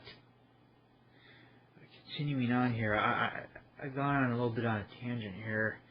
I lost my place again. Sushma, the Saharasa, the thousand-petaled lotus. Here we go. And when this happens, when this light pierces through your crown chakra, comes out your crown, you have that serpent force, that serpent energy going up your spine. That is when you are enlightened. And this is why, like in ancient religions and things like that, saints have the halo on their head, because the skull cannot contain all that light, can't contain that energy. So it actually leaks out of the back of your skull and the nape of your neck by the quote center, where the hole in your skull, where your spine becomes the brain stem. That little hole where your brain stem goes into your brain, it comes out through that hole through the back of your head, and it makes like a halo-looking aura. So that's why like saints and like things like that, they have like the halo around their head. Alright, continuing on. Thousand-petaled lotus, whirling what seems like a vortex, there is a subtle transformation in what is transmuted. Vital force are psychophysically all-powerful, and the yogi is enlightened. That is the basic framework for the Kundalini system and the yoga associated with it. The chakra system employed in Tibetan Buddhism counts 5 major chakras. 1 at the genitals, 1 at the navel, which is your belly button, 1 in the chest, which is your heart chakra, one in the throat and one in the brain. Just as in the Indian system described above, the chakras are attached to a central nerve that runs through the upper body parallel to the spine. Now, they mention nothing about the third eye, which is its own separate chakra. It's not actually the fifth chakra. There's a fifth chakra, which I'm pretty sure is the 1,000-petal lotus, the goat skull chakra, the enlightenment, and then the crown chakra is actually above your head, the 6 and 7 chakras. Now there's more chakras. There's actually like 14 or 15 chakras, but when we talk about beyond the 7th chakra, we're talking about your actual direct soul and not your actual body. And then if you want to go into like the double-digit chakras, the 10th, 15th, 16th, 14th chakra, we're actually talking about your super soul, or your God self.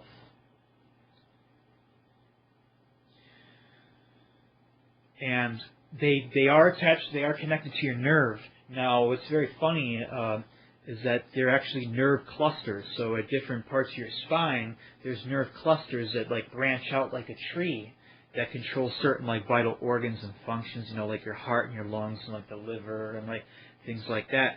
So this is not just some spiritual, hocus pocus, energy, or like Fu Manchu, Bruce Lee shit. This is based on real physiology and human anatomy.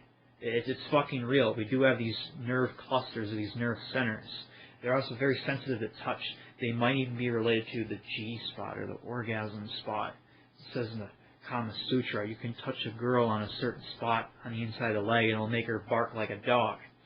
Men also have these super sensitive nerve clusters too, but they might be in a different spots there. Central nerve runs to the upper body parallel to the spine. Now, to relate to the above described chakra systems to something in Greece, one need not investigate for long. The rising serpent, the hissing, the spinning through a vortex, and all that has been covered when discussing Parmenides. What is left to find is something resembling chakras, something about psychic centers in the body and psychic force traveling through the body. This too is not difficult to find. It is actually quite clearly stated by Plato. In Timaeus, Plato explains that the finer parts of the body, which are more akin to the soul, such as the spinal marrow, are prior to the bones and flesh, and that the cosmocrator implanted in the marrow the various types of soul and bound them fast in it. Earlier, in the same source, Plato says, "For life's chains, as long as the soul remains bound to the body, are bound within the marrow, giving roots to the mortal race." The belief that the marrow in the spine carried the soul is expressed many times in Plato's Timaeus and can be found before Plato too. This connection of the marrow and the spine is similar to the idea of a central channel, a key feature in the Eastern chakra systems. Further, at the base of the spine, located where the Kundalini has its base in the Indian system, is the sacrum, by what the Greeks called the hieron ostion. Hieron not only means sacred, hence sacrum, but also temple. It was also taught that the body could be regenerated from the remains of the sacrum, which is curious considering the ideas of a second coming into being in evidence of the Orphic tablets. There was also a belief picked up and espoused by Plato that semen was a kind of sap from the spinal marrow that was concentrated in the gonads, and with it the procreative soul. The two soul centers, the sacrum and the gonads, are roughly corresponding to the first two chakras in the Indian system. There is the root, or the temple, that is also the most primitive soul or soul faculty, the base joint of body and soul, and then there is chakra number 2, the chakra primarily active in sex. Moving further up the human body, between the midriff and the boundary of the navel, Plato places the dwelling of the part of the soul which desires meat and drinks and other things of which it has need by reason of the bodily nature. This is very close to the doctrine expressed in the Indian chakra system, which places the third chakra at the navel, and that is your solar plexus chakra. That is your inner sun. Continuing on. Then in the human breast, Plato places what he calls the higher mortal soul, which is the thymos, about which is said in this book. Plato says the midriff serves the purpose of separating this higher mortal soul with the lower mortal souls. So your solar plexus chakra is the middle ground.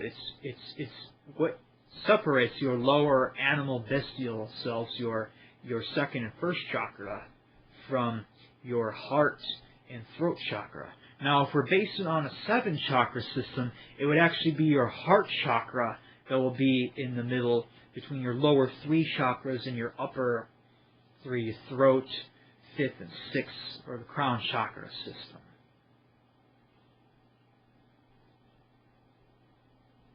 Separating this higher, Plato says the midriff serves the purpose of separating this higher mortal soul with the lower mortal souls. This corresponds to the heart chakra proper and the little foyer. Alright, so he is using a 7-chakra system. I don't know why he said earlier that there was only 5 chakras. But the Greek must have had like a 5-chakra system and the Indian a 7-chakra system. It doesn't matter. The essence, of course, is what I'm basically trying to drill home.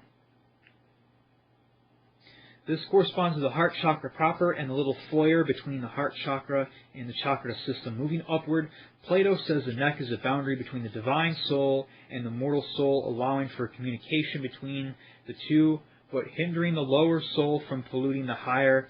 In the typical language of Plato, wording that is so easily distorted, misinterpreted, and degenerated into dualism. And that's another reason why I hate fucking Plato. Fuck Plato. He Christianized the shit out of everything, polluting the higher soul. Are you fucking shitting me? So it is spiritual escapism. That's all it is. That like the so-called the spirit is more important than the physical. Get the fuck out of here with this victim mentality, Gnostic shit. There, that the earth is dirty and that we're prisoners trapped in the earth, we're trapped in these bodies and this is the most horrible place to be. Okay? I'm going to let you know straight up front, I do not believe that bullshit for a second, that we are victims or that we are forced to live in these meat suits. We chose to incarnate. We chose to came here. There's no demiurge or there's no force that forces you. I'm forcing you to pick a body. I'm forcing you to go into this womb or something like that. No, no, no. We choose to come here. And more often than not, we choose to come back because we have unfinished business. And this has nothing to do with like karma shit or being a good person or being righteous and shit like that. It has everything to do with your soul desire. You don't get to leave until you've lived out your soul desire and you've had fun. So stay away from Plato and like all his like dualistic religious nonsense. Okay. This function again corresponds closely to the supposed function of the throat chakra. Then above the neck is the brain, which according to Plato is the home of the divine soul in humans. Plato called the soul the psyche, but earlier in time before Plato, daemon or noesis was the word and concept that would have been favored. The centers for physiognomy of the soul recognized by Plato and Timaeus, as described above, correspond very well with the 6 lower chakras in the Indian chakra system. The last 7th chakra is the Indian system and is not really in the body, but is an opening in the crown of the head. This idea may be glimpsed at in Plato too, for he said the divine human soul was connected to heaven by a passageway through the head. It raises upwards to what is akin to us in heaven, and also though we are plants grown not from the earth but from heaven, as Plato puts it. Heaven meaning the stellar. You see how easily this shit was so distorted and how like the Christians said, oh man, Plato was a Christian, Plato was the Greek Moses. You know how they get all this shit all fucked up. No, heaven just means the stellar. It means the cosmos. Doesn't have anything to do with this shit about Christian heaven and like earth being a prison or earth being hell where with the trap matter and all that bullshit. Another thing I forgot to mention earlier about the halo is that some deities and some archetypes that represent the risen serpent, it's not always a halo on the head. Sometimes it looks like a crescent, like a moon.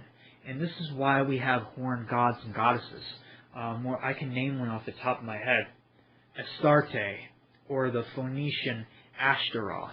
Not the Goetic male Ashtaroth. The Goetia took all the spirits and flipped genders on them and made them male and made the males and the females and fuck them. I'm not talking about that. I'm talking about the Phoenician Astarte. Ashtaroth, who was also Isis to the Egyptians. She is also Inanna to the Sumerians. And she's also Mother Mary to the Catholics. And she's also one of Hecate's girls. If she's not Hecate directly, you see, Hecate, she's a triple goddess. She's Lilith, Astarte, and the Rishkagao, meaning the Lady of Death. So we're talking about these dark goddesses here. Why do they have a horn? Why do they have a crescent moon on their head? Because Joseph Campbell says about the moon. The moon controls the weather. Okay, the moon deals with the tides. It affects the seasons. The moon is why the Earth is tilted on axis. It's why you get fall and winter and summer and all that. But also too, the image of the serpent. The serpent is constantly shape-shifting. It's shedding its skin. It's constantly molting. It's changing colors. And so does the moon. So when these certain archetypes, these certain gods and goddesses, when they have the serpentine Kundalini ascension, it's not always like a halo. Sometimes it comes out of their skull a certain way that it looks like a half moon and it looks like the horn. So that's where we get the horned gods and horned goddesses from. Alright, continuing on. I lost my place again. This is going to take me a second. Daemon or Nois is the word, concept of favored, physiognomy, recognized. Okay. Opening, the idea may be glimpsed at by Plato too, where he said the human divine soul is connected to heaven by a passageway through the head. It rises up towards what is akin to us in heaven, as though we are plants not grown from the earth, but from heaven, as Plato puts it. Also, holy people depicted with halos of flames, at least as early as the 3rd century BC in Greece, indicating the existence of a shining out through the head type of idea. All this is contained in the Timaeus, a dialogue thought most indebted to Pythagoreanism. Accordingly, it is not surprised to find a very similar doctrine stated in a short fragment 13, attributed to Philolaus. The head is the seat of the intellect, nous, the heart of life, psyche, and the sensation, the navel of rooting and first growth, the genitals of the sowing seed and generation. The brain contains the origin of man, the heart and the origin of animals, and the navel the origin of plants, and the genitals the origin of all living things. For all things both flourish and grow from seed. As pointed out, in Philolaus' The Psyche, it still means the heart-soul life. In function, though, it seems that Plato did not leap far from his predecessor. The locations of the centers in Philolaus' system are in agreement with the Tibetan system, which, unlike the Indian system, counts only 5 major chakras, except that Philolaus does not distinguish any particular quantity in the throat area. Okay, I get it. This is why they say the 5 main chakras. They don't count the throat, and they don't count the 6th chakra or the 3rd eye chakra. Now, in spiritual Satanism, the 3rd eye is not the 6th chakra. You have the 6th chakra and the 3rd eye, which is its own mini chakra. So the 5 chakra system is the same as the 7th system, but they discount the throat and they discount the 5th chakra as sub-chakras or minor chakras. Philolaus does not distinguish any particular quality in the throat area. It is especially notable that Philolaus likens a gradual move from primitive to higher souls to biological evolution and growth, something present in Plato's account as well. At the bottom, at the genitals, is the seed of all living things. Next, moving up to the navel, is the seed roosted and has its first growth, etc. the Eleusinian mysteries were divided into 3 grades: an initial purification called katharmos, the stage of transmission and teachings, parodosis, and the transmission being likened to the planting of seeds, and then the degree of overseen, epoptia, in which the planted teachings grew and was fully realized.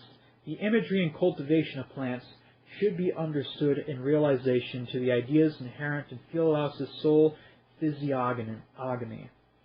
This same idea can be fully testified in Empedocles. In his poem aptly called Purification, he instructs his disciple that in order to master the teaching and its magical power, he has to press down Empedocles' words firmly beneath the diaphragm and plant it like a seed. Empedocles then continues and compares the process of nurturing his words to the process of tending to and nurturing plants, specifically trees. Actually, Empedocles uses the specific word epoptia in speaking of his disciples' potential success in assimilating the initiatory teaching. The plant imagery was widely used and is a part of our cultural heritage. The word neophyte, used in the New Testament to mean novice, and since often used to regard occult grading, is Greek for newly planted. It is in this context an interesting note that Prometheus hid the fire he had stolen from Zeus's hearth in the hollowed-out stalk of a narthex, a giant fennel, when he secretly brought it to mankind. This becomes even more interesting when one considers the myth that it was Prometheus who taught mankind how to stand upright. As mentioned above, Plato says in Timaeus that humans stand upright because it is as though we are plants grown not from the earth, but from heaven. Maybe Plato is referring to the Prometheus myth in an allegorical way. The plant grown from heaven that makes us stand upright is Prometheus' narthex stalk, filled with the fire of the gods. Further, it is the beginning to consider that narthex is a symbol of the spine. Spine. I was just going to say it. I called it. I was just going to say the spine. So you ever talk to cowardly people or cowards, or refer to them as spineless? You say, have a spine, meaning stand upright. Don't be a fucking cow. Don't be a goy. Don't be an animal. Be a human. Stand upright. You're a man. That's what that means. And the narthex stalk being divine fire, and the divine fire being the divine bone marrow, or in the spinal cord, is the actual central nervous system itself.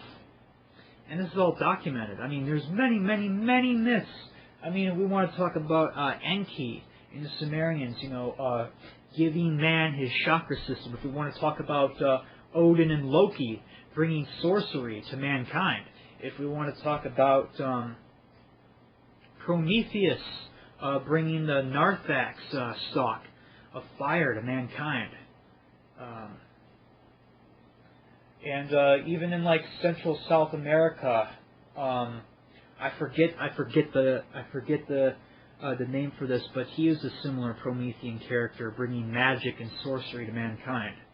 It's all the same. Everywhere you go, all around the world, it's all the same. We all have a Luciferian, Promethean, Christ, solar archetype, bringing gnosis, bringing magic, bringing to mankind what makes us human, what makes us man and not just animals. Continuing now, it is hollowed out like a tube, and the fire in it is the marrow to which the different soul centers are anchored. The interpretation becomes both more likely and more interesting when coupled a remark in Plato's The Phaedo on the subject of purification, catharsis. There, Plato says that, just going to check my time here, trying to finish up by 3. Wisdom is itself a kind of purification. It is likely that those who established the mystic rites for us were not inferior persons in understanding, but were simply speaking in riddles long ago when they said that whoever arrives in the underworld uninitiated and unsanctified, unpurified, will wallow in the mire, whereas he who arrives there purified and initiated will dwell with the gods. There are indeed, as those connected with the mysteries say, the many who carry the thyrsus, but the bacchants are few. The thyrsus, spelled Thyrsus, thyrsus, mentioned by Plato above, was the staff wielded by Dionysus and used during ceremonies of Orphic initiates in the Dionysus cult. Consisted of the stalk of a narthex, sometimes with a spine with a pine cone or a bundle of ivy leaves attached to the top. And I'm going to interject here, the pine cone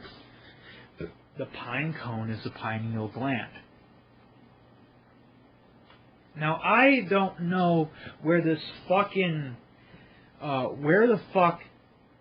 this anti-Dionysus shit is coming from.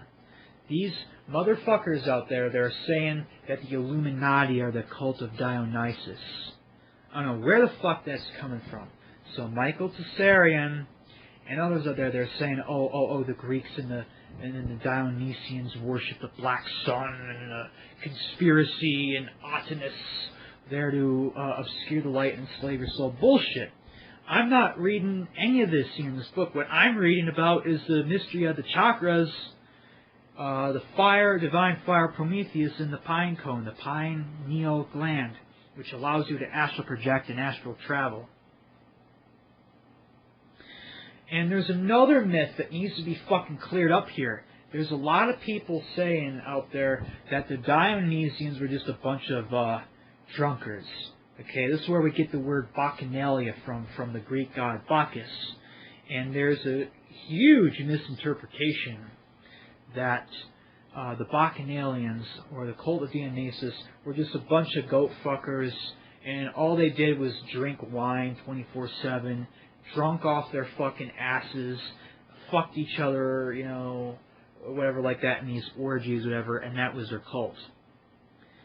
Not necessarily so. Okay? Now, I have no evidence for this. This is all just conjecture. This is my theory about what the Dionysians actually were. Okay?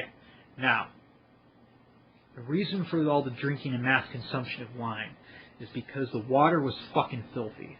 It was fucking dirty. They had no good drinking water. So they had to dilute it with wine and strong alcohol. They had to dilute it. That was the only thing they could drink, because they'd be drinking bacteria and viruses and all this shit that will kill you. Now, that is the literal sense.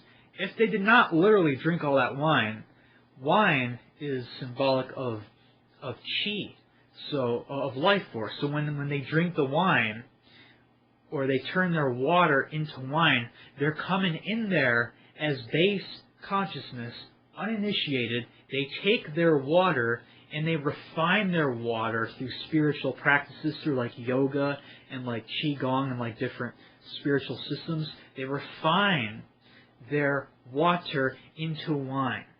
And that's where you get the story of Jesus turning water into wine. Stolen from the Dionysians. Boom. I don't claim to know everything. I don't claim to know anything at all. That's just a theory. I could be wrong.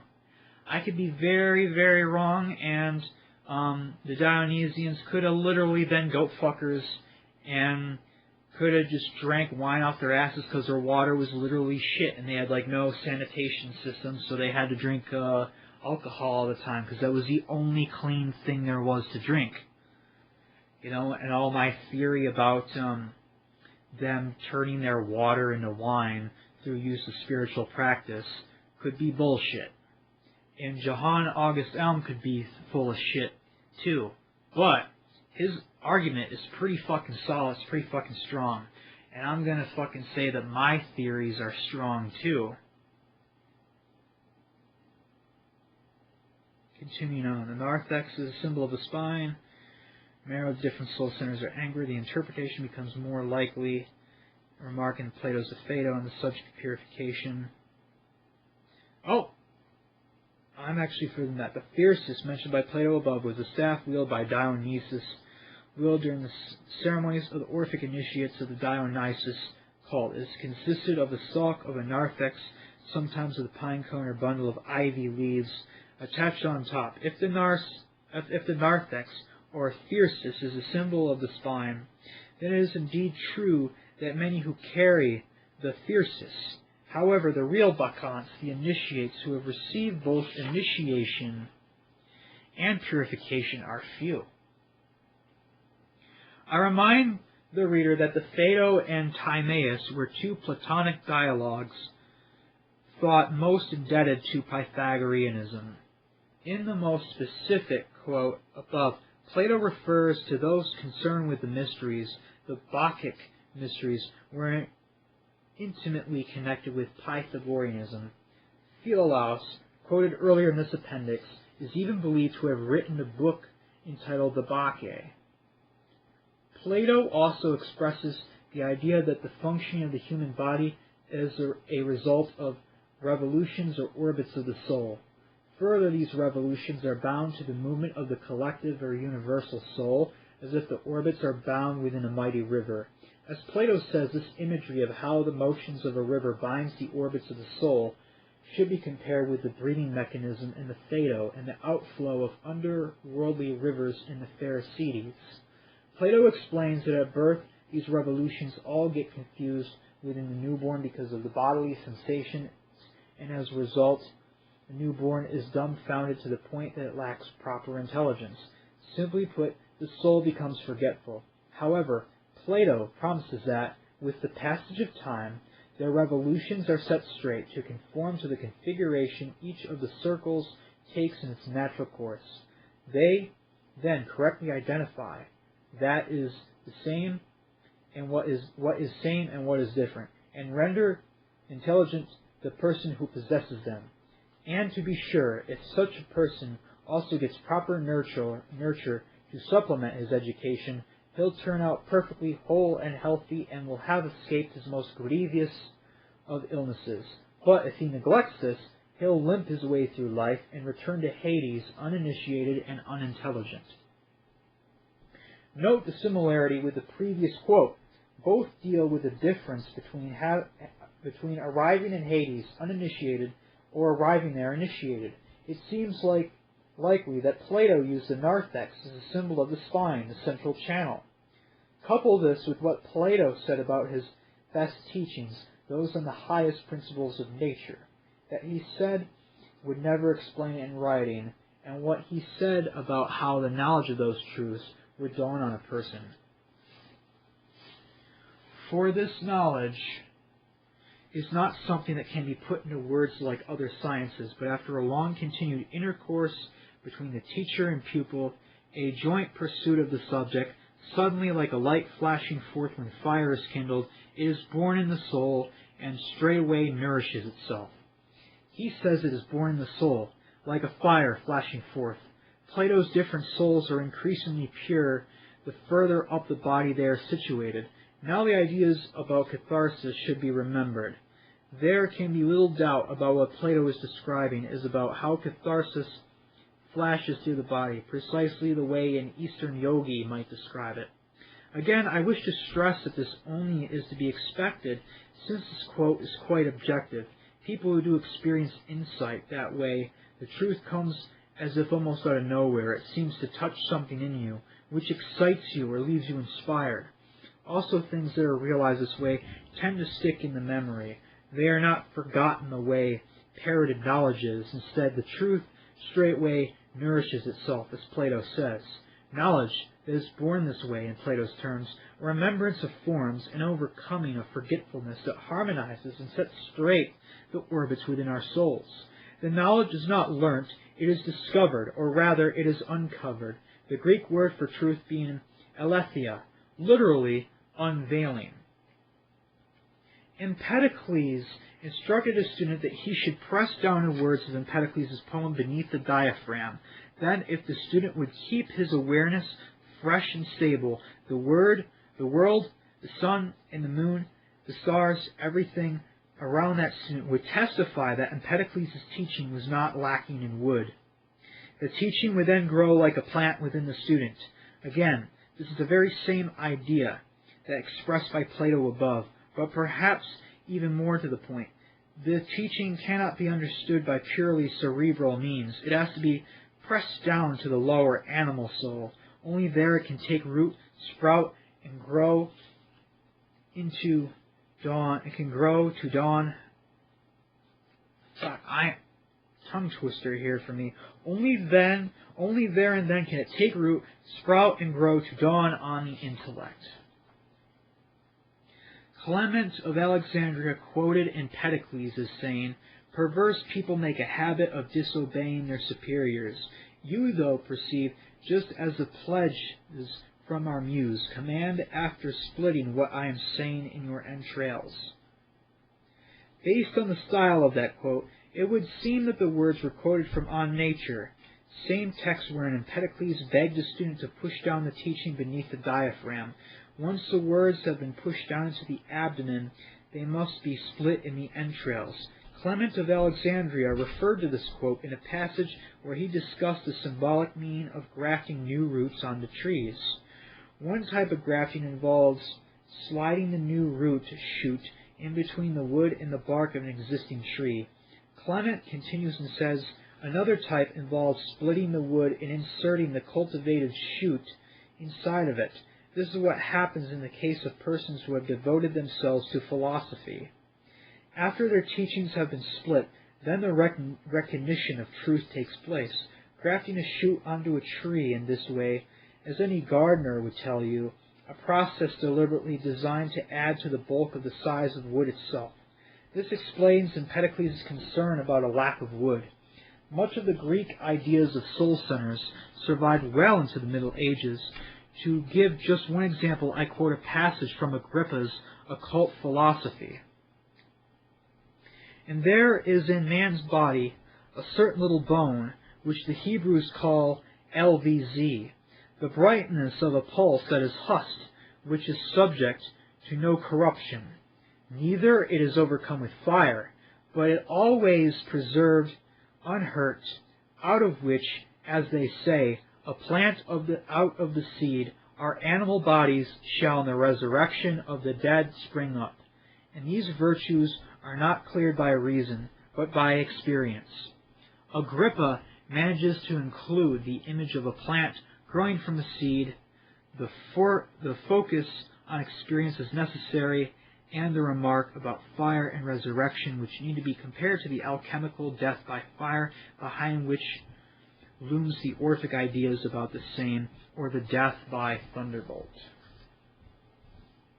Now I'm going to interject real quick my comment on Alexandria's quote, "Perverse people make a habit of disobeying their superiors."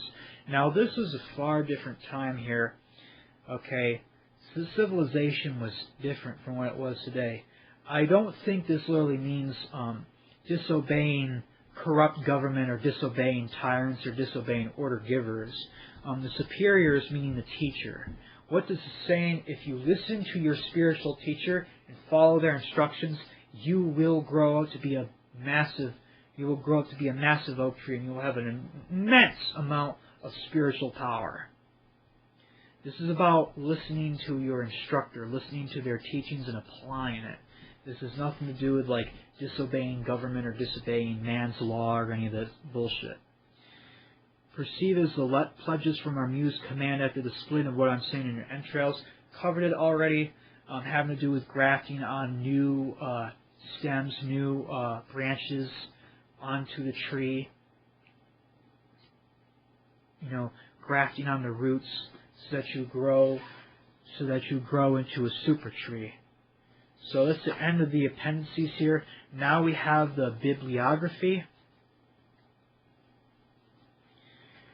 I'm probably going to butcher half or some of these names. If there's a name that I really can't pronounce, I'm going to skip over it.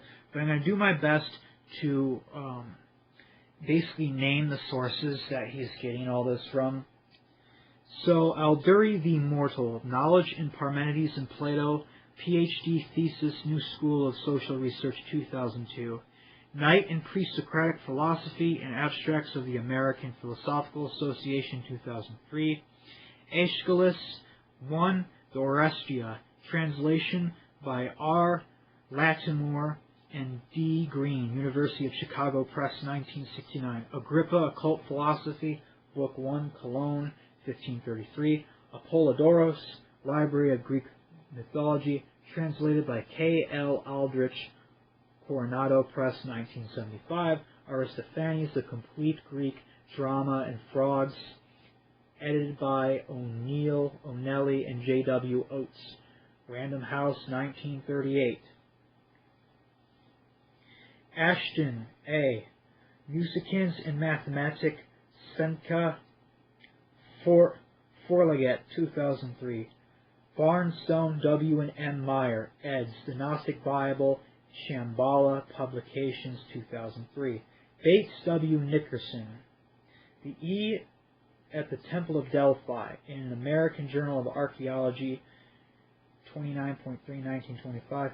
Betts, H.D. Fragments of the Catabasis Ritual in the Greek Magical Papyrus, in History of Religions, 19.4, 1980. The Greek Magical Papyri in Translation, University of Chicago Press, 1966. Burnett, J. Early Greek Philosophy, Adams and Charles Black, 1948. Kamilmakis, Lycophron, and Aratus, Calmilicus, Hymns and Epigrams, Lycolophron and Atris, edition G.R. Mayer and A. W. Mayer, Loeb Classical Library, Harvard University Press, 1955. Clement de Stromata.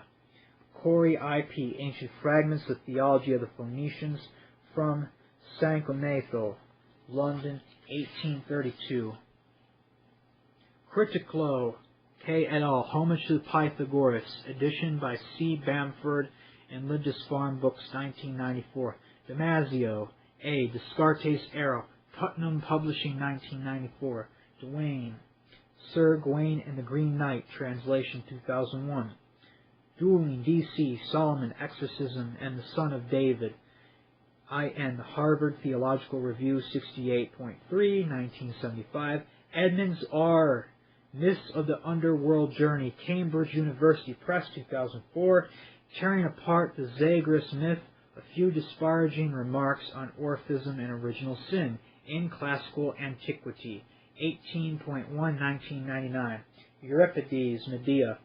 Foote, G.W. and J.M. Wheeler, Crimes of Christianity, Progressive Publishing Company, 1887. Freeman, K. Companion and the Pre-Socratic Philosophers, Basil Blackwell, 1966. Freeth, T. et al., Calendars with Olympiad Display and Eclipse Predication on the Antikythera Mechanism, in Nature, 454.7204, 2008. Grant, M. The Myths of Hyginus, University of Kansas Publications, 1960. Graves, R. The Greek Myths, Penguin Books, 1955. Greek Myths, Penguin Books, 1969. The White Goddess, Farrar, Strauss, and Giroux, 1975. Guthrie, W.K.C., Orpheus and Greek Religion, Methano, 1952.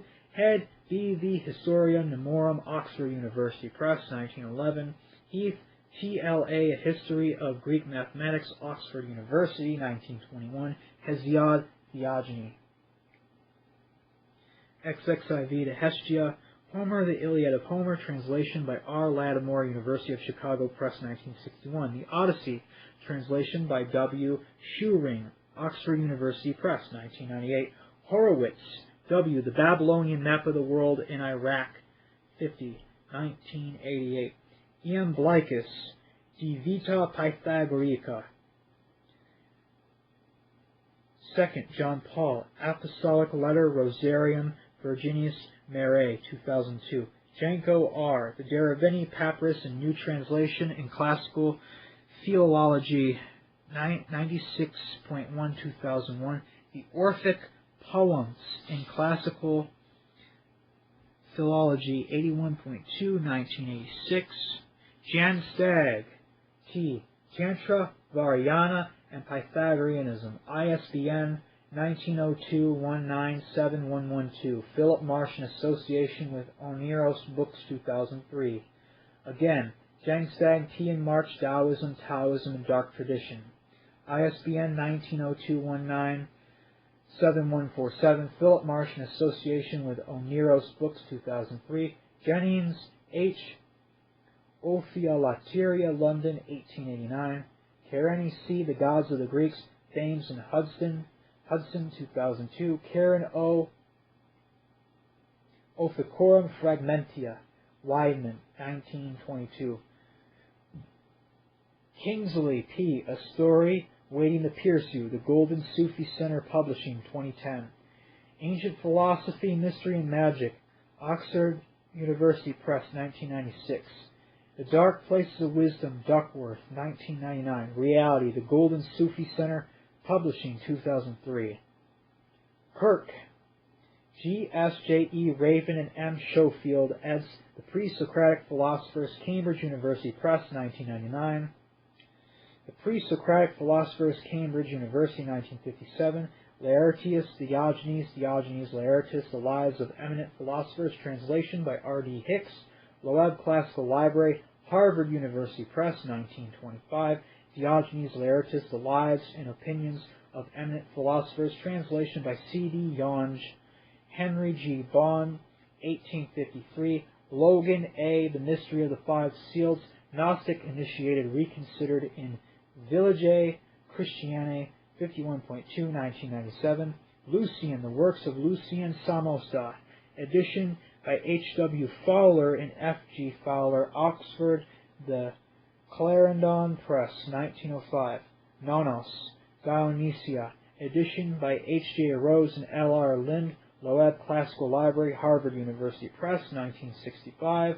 Ovid Metamorphoses, translation by A. D. Melville, Oxford University Press, 1998. Pausanias, Descriptions of Greece, ed. by W. H. S. Jones, Loeb Classical Library, Harvard University Press, 1977. Philolaus of Croton, Pythagorean and Pre-Socratic, a commentary on the Fragments and Testimonia with interpretive essays, edition by C. A. Huffman, Cambridge University Press, 2006. Plato, The Complete Works, edition by J. M. Cooker, Hackett Publishing Company, 1997. Plato, Five Great Dialogues, edition by B. Jowett, Ware J. Black, 1942. Plutarch's Moralia, translation by F. C. Babbitt, Loeb Classical Library, Harvard University Press, 1962. Plutarch's Moralia, translation by W. Hembold, Loeb Classical Library, Harvard University Press, 1984. The Face and the Moon. R. Kasser, G. Worse, The Gospel of Judas, critical edition, National Geographic, 2007. Apollonius Argonautica, Voyage of Argo, edition by E. V. Ryu Penguin Books, 1959. Russell B., A History of Western Philosophy, Simon & Schuster, 1945. Savage H. Littleton, The Gawain Poet, Studies in His Personality and Background, University of North Carolina Press, 1956. Shibby, H. S. Pherecydes of Syros, Oxford University Press, 2001. Chauten, The Pentagram as a Medical Symbol, de Graaf, 1968. Schillus Diodorus Cecilius, Library of History, edition by C. H. Oldfather, Loeb Classical Library, Harvard University Press, 1985. Singh, F. Fermat's Enigma, Anchor, 1998. Smith, J. H., The Death of Classical Paganism, Charles Scribner's Sons, 1976. Statius Sylvae Thebaid Achillead, translated by J. M. Mosley and Loeb Classical Library, Harvard University Press, 1928. Stern M. Greek and Latin Authors on Jews and Judaism, Volume 2, The Israel Academy of Sciences and Humanities, 1974. Strabo, Geography of Strabo, edition by W. H. S. Jones, Loeb Classical Library, Harvard University Press, 1967. Taylor T. Select Works of Porphyry, Prometheus Trust, 1994. The Hymns of Orpheus, London, 1972. Taylor T. Select Works of Porphyry, Prometheus Trust, 1994. The Hymns of Orpheus, London, 1972. Temple R. The Serious Mystery, Destiny Books, 1998. Tertullian D. Anima. Toyle D. L. Pherecydes of Syros, Ancient Theologian, Genealogist, in Manesios 50.5, 1997. Virgil, The Greater Poems of Virgil, edition by J.B. Greenbauer and G.L. Kitteridge, Ginn and Company, 1895. And that is the bibliography. Again, I stopped reading all the footnotes and all the little notes at the bottom of the pages after like chapter 2 or 3 because it would take way too long. This book is already hours and hours long. But if you're still interested, there's a bunch of great sources that you can just put into any search engine if you want to learn more about like classical Greek mythology or like Greek esotericism. Many great sources you can check out further information on. If I butchered some of these names, I'm pretty sure that like 9 times out of 10, you put it in there and you'll get redirected to the correct source. Okay. We're at the end of the book. That's the end of Tartaros. The last page is of Tartaros here. Tartaros was published at Winter Solstice 2013 by Three Hands Press. Layout and typography by Joseph Uccello. Binding design by Daniel A. Schulk. And cover device of the Fivefold Arcanum by James Dunk. The book is strictly limited to 780 copies, comprised of a standard edition of 625 hand-numbered copies in bronze cloth with a dust jacket, a deluxe edition of 125 copies in iridescent charcoal cloth, and a special edition of 25 copies in antique gray goatskin and signed by the author, and a reserve Petamikos edition for private distribution comprised of 5 copies in slip-cased black goatskin and signed by the author. Fine bindings were executed by Pettingell Bookbindery, Berkeley, California. And my edition is the regular edition with the bronze cloth on there, with the brass Pentamikos pentagram stamped on the cover. And my edition, my number is Scribe Quo Mysticum Falmutar. My number for this book here is 242 out of 625. Then there's just a black page, and there's a very beautiful like marble, kind of like brassy or like bronze, like marbled end page and cover on here. And same thing at the start of the book, bronze marble with a black backing. Very, very beautiful book there. My only complaint here is, I took care of it. I kept in this dust jacket, and already like some of like the bronze from the pentagram stamp is like rubbed off a little bit. It's 2:56. I have to leave right now because I have to call a client. So I have a sale to make right now. That was Tartaros by Johan August Elm. Standard, regular edition, Three Hands Press. I hope you all enjoyed very much. And if you like this book, please leave a thumbs up, leave a like, comment down below. Leave comments, please. Comment what you like, what you didn't like.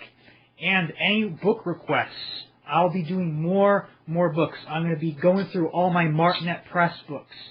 So everything that I didn't do already, like the Devil's Quran and stuff like that, I'm going to be making public all my Martinet Press books. I might have some other cool books and things you might want to listen to. So if you have a request, and if it's within reason, if it's within budget, if I can buy it easily, I will read it and I will make an audiobook of it. This has been John Goat Scriptures, Cody Goat.